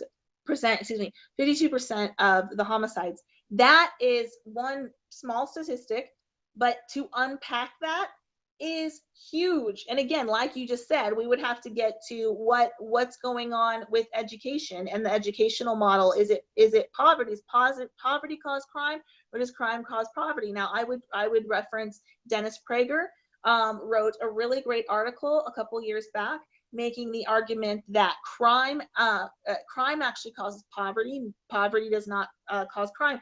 And because we don't have the time, I would just, tell people to Google that, Dennis Prager, Prager. He's a very famous radio talk show host, Jewish man, very faithful Jewish man. And he wrote this very well-reasoned article, I think about 2 or 3 years ago. You just Google it, you can find it. And you can read his opinion on the matter, which is my opinion on the matter. And everybody can come to their own conclusions based on their own research. Well, it's hard for people to actually have those opinions when they're seeing you tweet like David Duke's, writings and utterings back out on Twitter and things like that. It's hard for people to be convinced that you really are, who you say you are when your rhetoric doesn't really show it. Let's take the David Duke retweets as an example. Okay, I believe in everybody can be wrong and everybody can be right, and I don't I don't discriminate based on race or any other categorization for that. So let's take two prominent people. So I just mentioned him, Tommy Sotomayor and David Duke. Now, I'm not comparing the two as far as their reputation, so please don't misunderstand me. I'm just taking a controversial Black man and a controversial white man. Now, David Duke is going to say things I don't agree with. Tommy is going to say things I don't agree with. Tommy is going to say things I do agree with. David Duke is going to occasionally say something I do agree with. And again, on Twitter, it's only 140 characters. So these are very short quips. So I can retweet either of those men and say these 140 characters, what they just said. So if it's something that David Duke is saying, like I don't even remember what I retweeted of his, but let's say, for example, he posts something that says, I don't think we should have bombed Syria. Okay, I agree with that. I don't think that we should have bombed Syria recently. So maybe I'm going to retweet that. Or if he says something like, oh, can you believe it? There's this funny article where they're saying that people who like milk are white supremacists or something. I might retweet that and say, that's hilarious. Like, why would anyone think that? So, and I could even disagree with somebody 99% of the time. But if they tweet something or they say something in that 1% that I agree with, then yeah, I'll retweet them. Why not? Retweet it. A retweet is not an endorsement of a person's entire philosophy or lifestyle. So if people want to get upset about the David Duke tweet, I say fine, but that's on you. I never said I agree with everything that's come out of David Duke's mouth. But to associate yourself with David Duke, you have to understand. I mean, people feel some type of way when you associate yourself with David Duke. That's on them for feeling that way. You see what I'm saying? So a lot of right wingers would be so upset that I'm on your show tonight, right? Like, oh my gosh, they would. He writes for Huffington Post and blah, blah, blah. They would be so pissed to be like, why do you even talk to him? Because I'll talk to anybody. if David Duke came in my house right now, I would sit down, I will have a glass of water, a cup of milk with him. I will have a conversation with the man. That doesn't mean I agree with him that on every single thing that he's ever said under the sun. Maybe the only thing I can agree with somebody on is the weather, but I will have a nice conversation and I will meet anyone, whether they are far right or far left. I will meet them on the points we agree on. I'll agree to disagree on the points we disagree on. And I will say, live and let live. The only line I draw is violence. So if David Duke was tomorrow to go out and shoot somebody and say like, I'm gonna go shoot me some black people, right? And he goes and shoots some people, then I'm gonna say, I'm never retweeting that guy again. I don't want, if he comes in my house, if he came and knocked on my door, I would say, get the heck off my property. You are a violent man. Okay, so, and same on the left. So if a person from Black Lives Matter wants to knock on my door and have a conversation and or whatever, then I would say, okay, great. But if they're the person who said that he was a member of Black Lives Matter who last year in Texas, shot the police officers, I say, get the heck off my property. You obviously take your rhetoric to a violent extreme, and I draw the line at violence, and I will draw the line at basically at violence. But anything short of people being violent or directly advocating violence, like if somebody was tweeting like, we need to go out and kill black people, I'd be like, you're insane. Or in the same thing, if a black person tweeted, we need to go out and kill some white people, I'd say you're insane. So, that's where I draw my line. There's my red line. I will meet anybody because I feel like I can learn from people. I can learn from something from you. I can learn something from somebody that's on the far right. I can learn something from everybody, and I don't discriminate in that way because I want to have my ideas challenged, and I want to get to know people and see like where are they coming from. How do you? I mean, okay, 2 points. I know you have to go. Yeah. I hear you, Ayla, but I still just. How does your local ward handle this? A lot of this. And then secondly, you often in your writings, when you talk about black culture, you often refer to black people as thugs. Yeah. A lot of times. I refer to thugs as thugs, whether they're black or white. But you recognize thugs as a loaded term, right? I understand Okay. I understand some people take it that way. I don't take it that way, and I'm using it the way I'm using it. I'm really against the word police, which I guess it would definitely be a point you and I would disagree on. I am against the word police. You tell me I can't use a word, it's the first thing I want to say, because I hate it when people say, now this is offensive to these 20 people over here. It's like, I'm sorry, I'm not hurting you. I'm using a word that is a descriptive word, and if you want to attach like all this meaning to it for yourself, then fine. But that, again, that's like if somebody online was to say something about Mormons. Oh, and they do all the time. The Book of Mormon play, right? That's so offensive to Mormons. I mean, it completely takes our faith and like trashes it, makes fun of it. I don't tweet out against that. The church went out and took an ad out for the church in the playbill, and that's how I roll. I'm like, you know what? It's up to the individual who gets offended.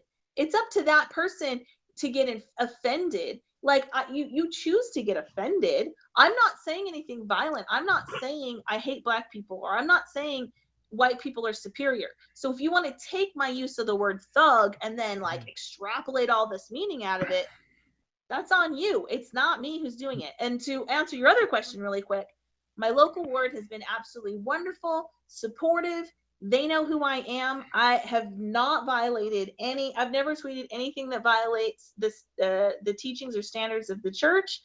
I'm actually very careful about that because that is my number one priority, is the church and is the gospel. And is my relationship with Jesus Christ is number one. And I get dragged into the racial stuff all the time, and that's just because it's a hot topic right now. Well, actually, you actually put yourself in yourself there, though. Yeah, I mean, you put yourself in that conversation by the things that you write. Now, do you believe that the church? Do you believe the church is? Do you believe the church was racist against blacks? I have my own theory on that whole thing. Let me think if I can sum it up really quick because I really do have to go. I can hear my baby Okay. crying. All right. Thank you. Here's my really quick quick answer is no, and this is why. I think that Black people, when the church was first founded, obviously Black people were slaves, and then after that there was segregation, and there was obviously a lot of racism. Black people weren't allowed to do certain things, and their lives were not within their own control. Now, when we join the church, and when you get the priesthood, you go through the temple, and in the temple you make certain promises to God. We kind of touched on that before. You make covenants to God, and in the position that Black people were in when they were slaves, and when they really were, as opposed to today, when they really were very violently, I guess you could even use the word oppressed in a lot of areas in our country, when they weren't allowed to go into certain places or have certain things or buy certain things or be in certain areas. They did not have an ability to control their lives, I felt, that allowed them to keep those promises. And what my theory, this is my theory, this is not church doctrine at all. My theory, my thinking about this from what I think happened is God, because Brigham Young always said that the priesthood ban was temporary. He said it was temporary. And I think the reason why was because God said, I don't want to put a Black man in the position of having made these promises to God and then having a white cop in his face telling him he has to do something else or he's going to get a bullet in his head.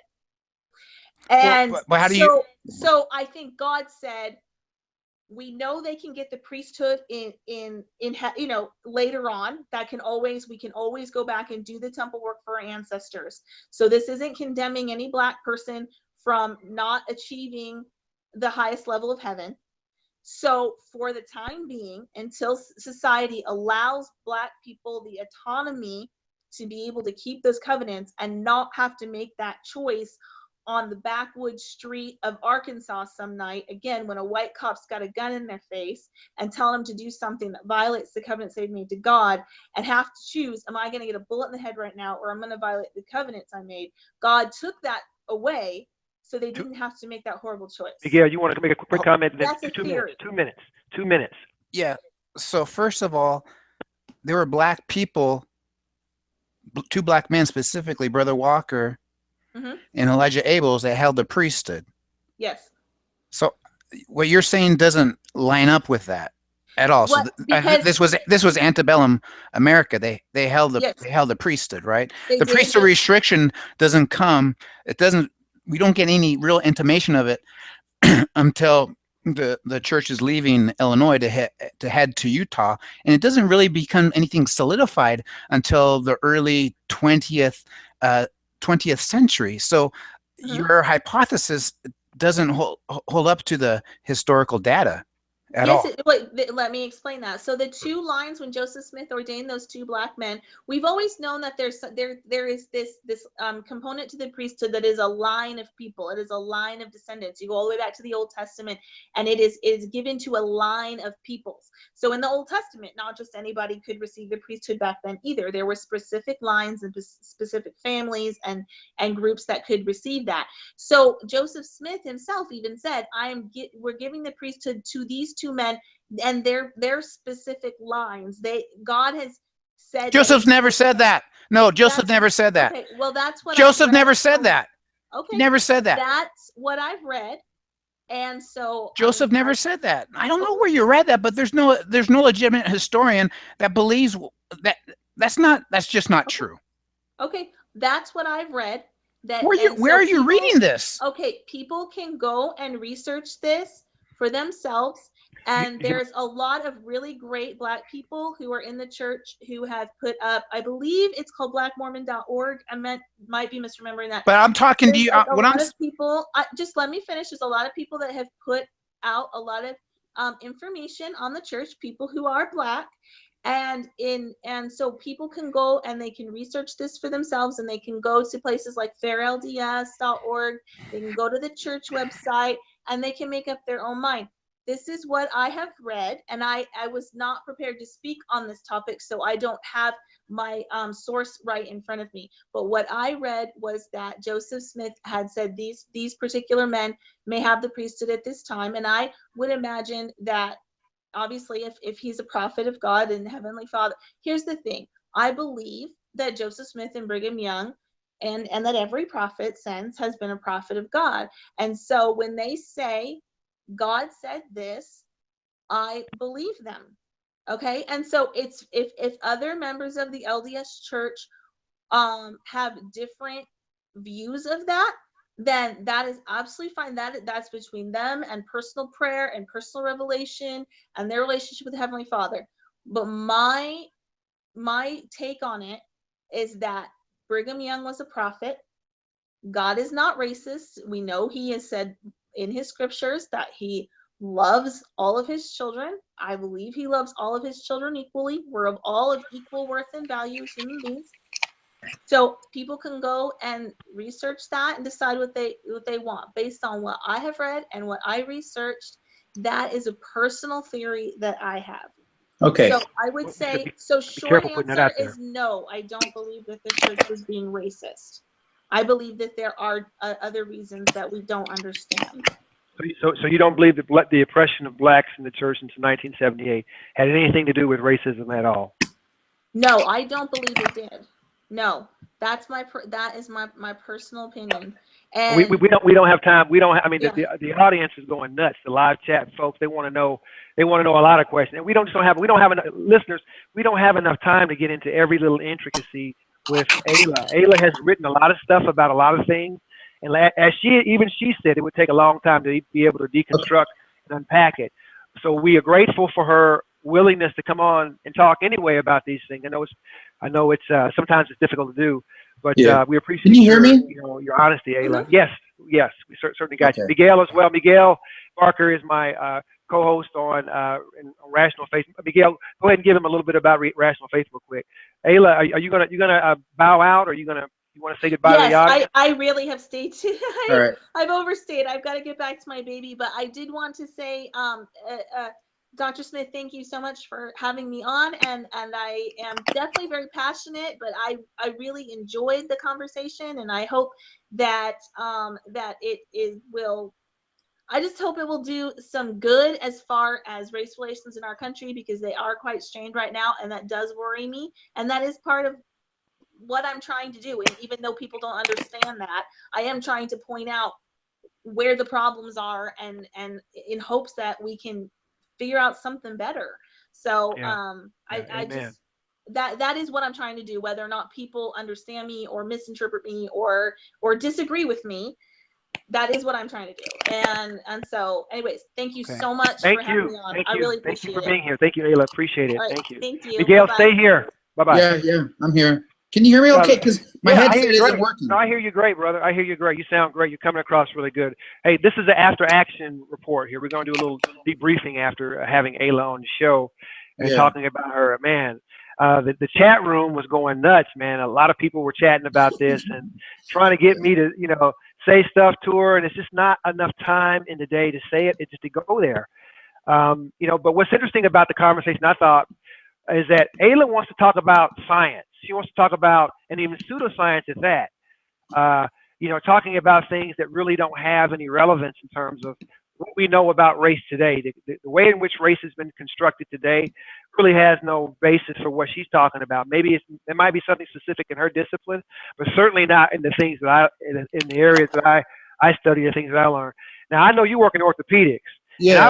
I've never heard any orthopedics tell me. In fact, I've had students at BYU tell me that there is black people have a third muscle that makes them run and jump higher and so on. Yeah. So give us some insight on that. So she was overstretching the evidence. So there is something called osteology. It's a subgroup of anthropology. And while you guys were talking, I went and read a paper from 2000. Jody Bloomfield was the author from the University of Western Ontario.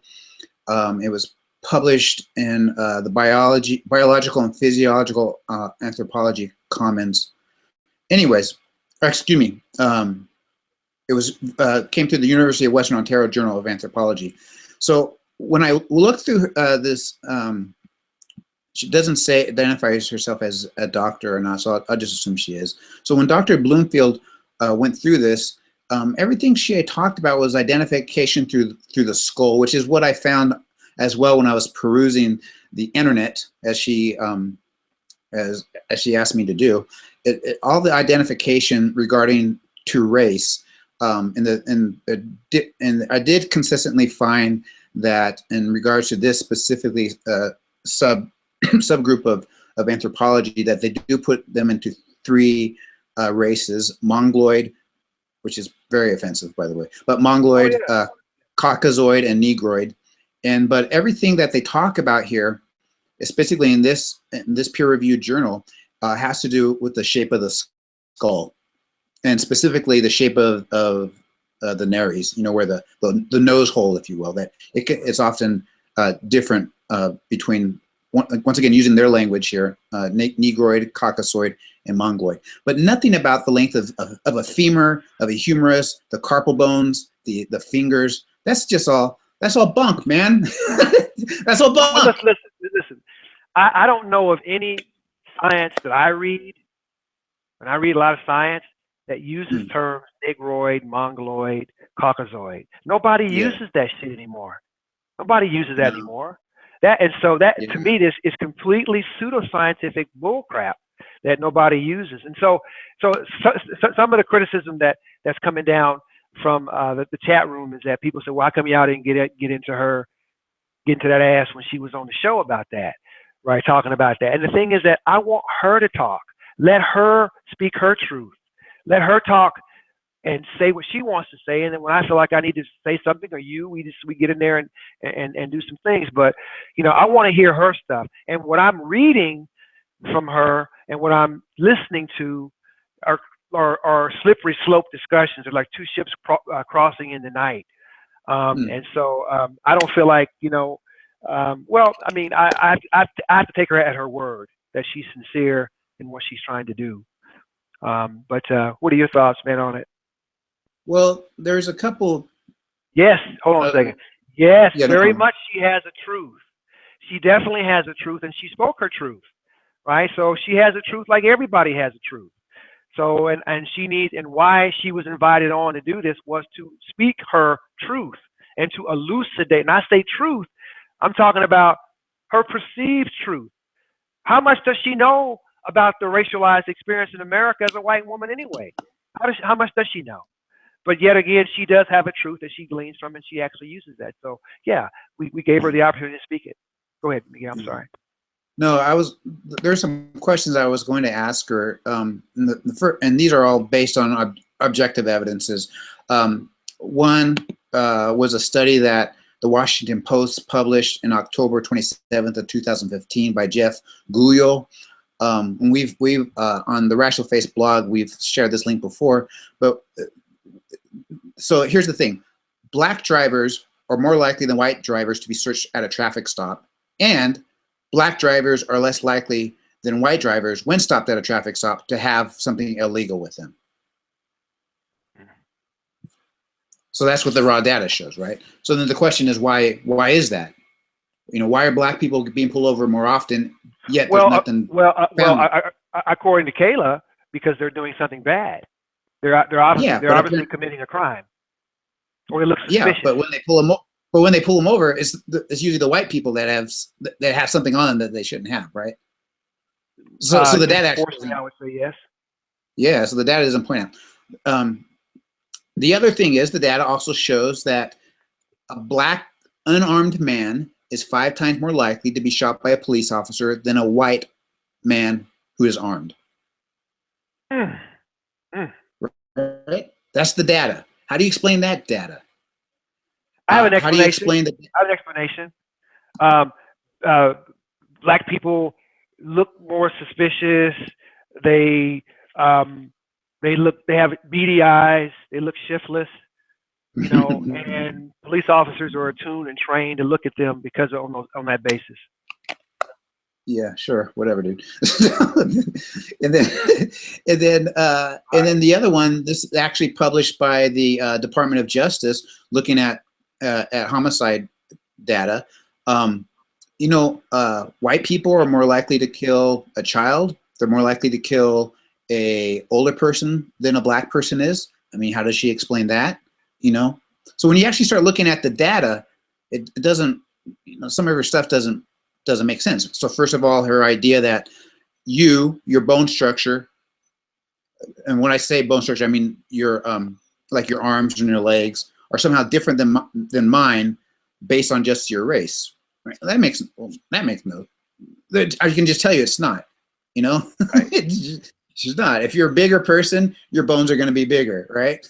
And so we've heard on some really big white people and some really small white people and some big black people and small black people. You know, that has to do with just how tall you are. Now, regarding the facial structures, I can't speak to that because orthopedics doesn't talk to that, but it doesn't address that at all. That's maxillofacial surgery. But you know, so I can't professionally, I can't comment on that at all. But looking at the data here, there appears to possibly be some within that subgroup of anthropology, osteology, which is the study of bones. When they're trying to identify a victim of a apparent homicide, that the facial structure helps them to identify some of those. Exactly. I was going to say one of the chatters are saying Gloria Jean Taylor is talking about, and why are police trained to be more suspicious of blacks? Racism. But she wouldn't say that. She wouldn't. I mean, she just, before we ended the conversation, and I asked her straight up, do you believe that racism is a basis for these systemic issues? And she says, no, I don't believe that. So then how are they happening then? So, how are these things happening? Yeah. And I don't know. The other question, and then the other thing I wanted to challenge her on was her definition of race. So and her definitions, like you're talking about thug, right? Yeah. Like, I don't care if she means thug means Mickey Mouse. That's great, but to the rest of us, it means something different. You know what I mean? You just can't have your own definition. But she can, because she's a libertarian.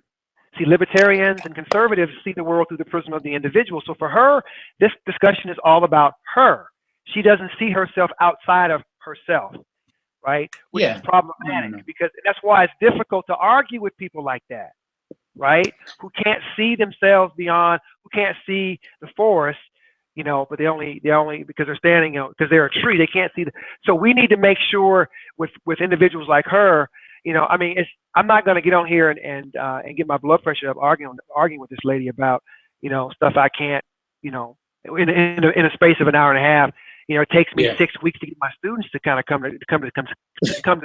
It's not going to happen. It's just not going to happen. So the point of the discussion is to elucidate, to bring out, to flush out, to get her to talk about whatever it is she's been writing about, to bring some clarity to it. That's what the discussion was about. If others want to bring her on and do a different narrative, by all means, go for it. But I wanted specifically to have her on to talk about some of the things that she's written about, some of the more offensive things that she's written about, to give her an opportunity to explain it. And she did. So she explained as best she knew how. I didn't agree with some of it. A lot of it I didn't agree with, but she did. She explained it, and that was great, and that was it. So, I mean, I spoke to a guy today who's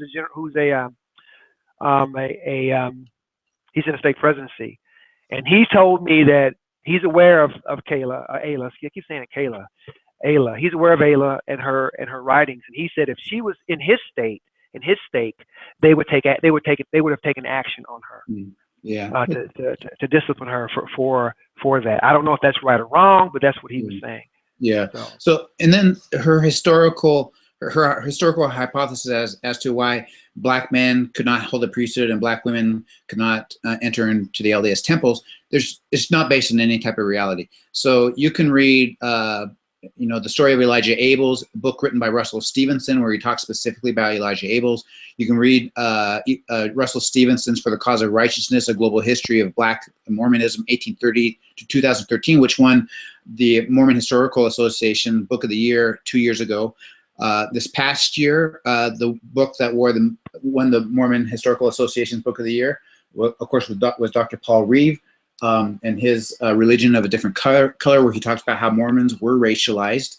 And so when she starts talking about Fair Mormon, which is an apologetic group that, you know, defends the LDS Church, I'm talking about what have historians written about, right? And then there's also your book. I mean, you know, I read your book, it had been 10 years ago, that Black and Mormon, you know, so her stuff, it just doesn't hold up to the historical data at all, you know, specifically with Mormonism. It's just, and I don't care what someone's written about on a blog. I'm interested in what professional historians that write about Mormonism and have been trained, what they are writing about this. She's not referring to those people. She's not. No. You know what I'm saying? So that's what I mean, she's her main. In fact, her main sites that she gleaned from, her main ones were primarily, you know, white supremacist sites, the Blaze and those.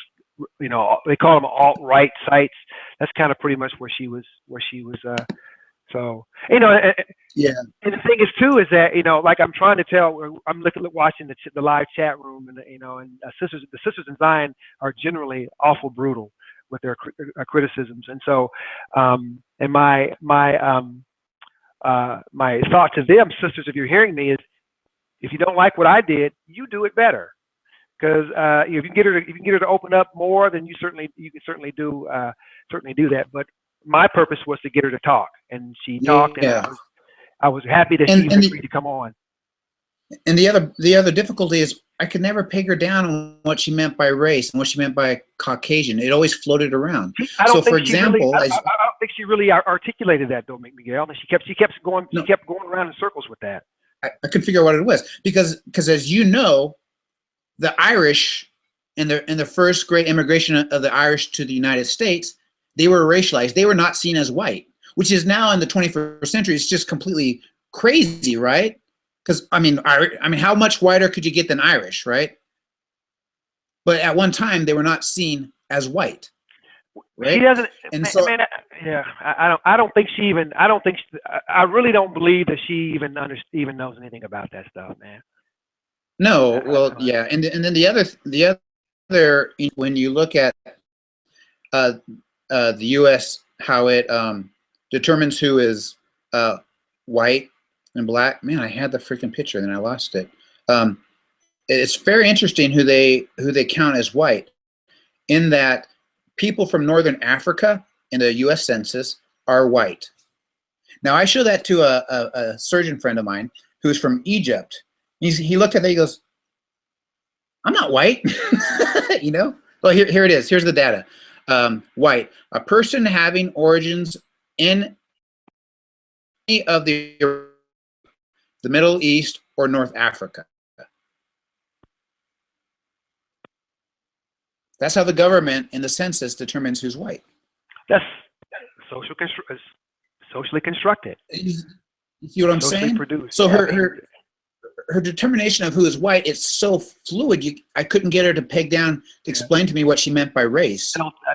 What to say? I'm not gonna, you know. I mean, I don't think it would have been a fruitful. We would have been going round and round talking about the same thing with her. So we were able to extract some information from her, and so, you know, and it was, you know, if someone can do better, then they can certainly welcome to do that. But you know, I felt pretty good about what we did.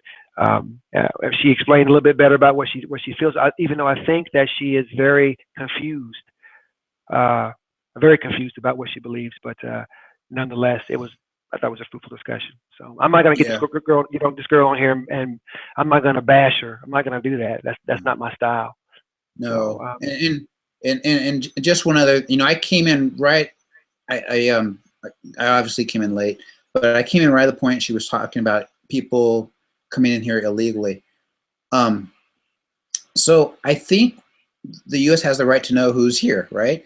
But the difficulty is it's so easy just to peg the people that are undocumented workers in the U.S. as being the problem, when the problem is much bigger than that, right? But we want to narrow it down to just the problem of the undocumented worker who's coming over here and sending money back, to Mexico or whatever, right? And at one time, it was like I've explained in a previous podcast, when my family came over from Guatemala in the 1960s, it was right after the U.S. had changed its immigration, how it determined who could immigrate.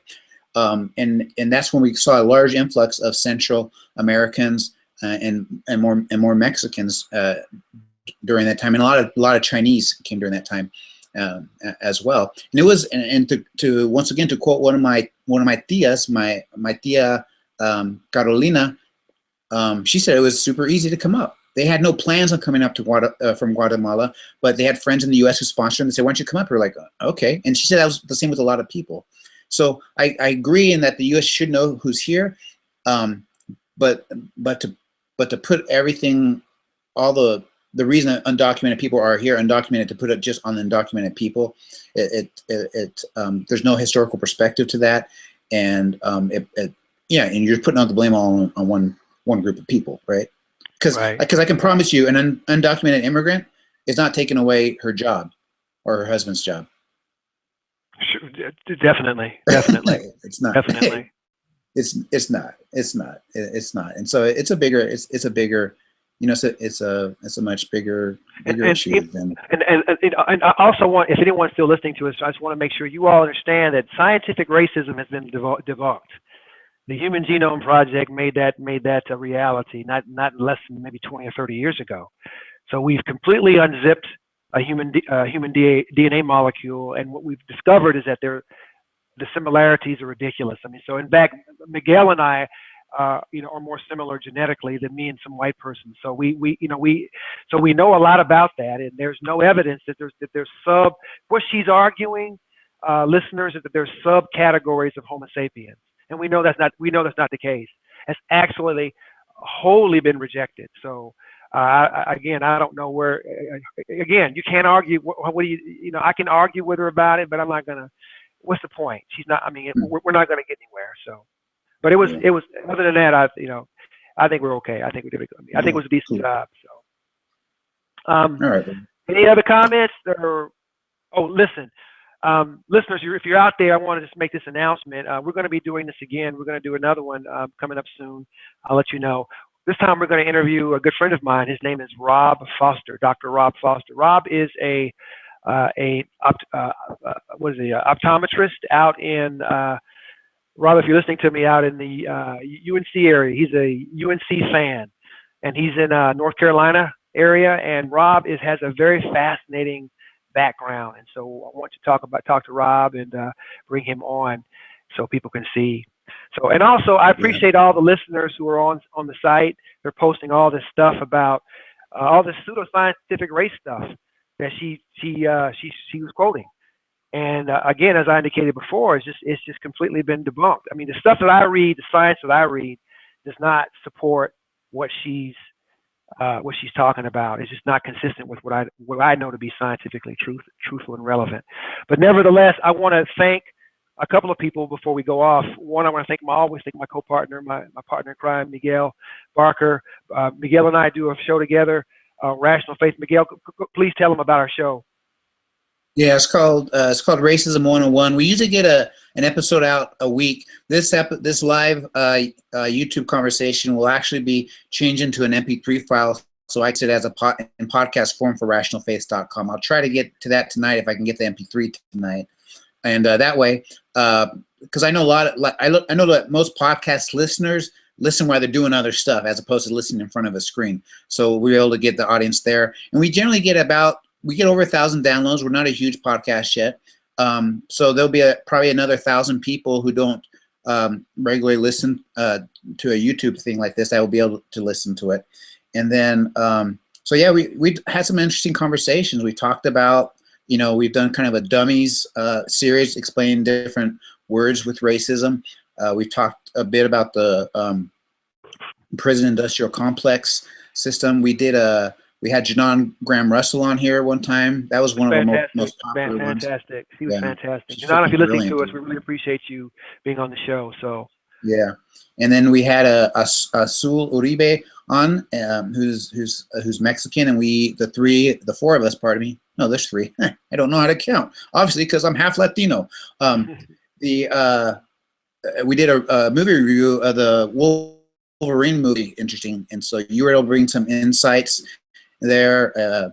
Azul was able to bring some insights into what was going on there with Mexican culture, talked a lot about cholos and what that means, also the language. So that was also a very popular one. And then we'll have this one. We got a lot of other stuff that Darron, Dr. Smith and I are always talking about. Oh, we got to do this. Oh, we got to do this. So there's lots and lots of information. And we're trying to broaden these episodes about racism to, talk about the Asian American experience, the Latino American experience, and so get a broad view of what's going on there. And so I think it's good. I like what we're doing, and we have a 501c3 set up, but we can't take donations yet because bank account free for the PayPal thing. So soon we'll be able to accept donations to help offset the costs of running a blog and a podcast, which is it's not super a lot, but my brother Paul's been doing it, since the blog started, and it's more than a couple $1,000s. I'll say that, So yeah. So hey, folks, we really appreciate you tuning in. I know you guys are this late, and we really appreciate your time this evening for this, and we look forward to seeing you again the next time. So we want to announce that we're going to be doing Rob Foster. I look forward to interviewing. I've talked to Rob before in the past. We had a great conversation. So. Also, we have. I want to also thank John. I would be remiss if I didn't thank Jonathan Streeter, Dr. Streeter, for his help, his work. Dr. Streeter, are you there? Are you with us? I can see him, but I can see him. I can't hear him, but I can see him. So you can see us, Dr. Streeter. Thank you for your help. Last night we were trying to get on the air, and Dr. Streeter was very helpful, logging on and helping me get this set up. So I want to thank him for his time. And I want to thank one more person who was very helpful too, Jill and her family. Jill, if you're there, I'm not sure if you're there, but I wanted to thank you as well for helping us, because you spent a lot of time with us online last night to try to help us get this set up. So thank you for your time. Everybody, peace, and we'll see you next time. Thank you. Yeah.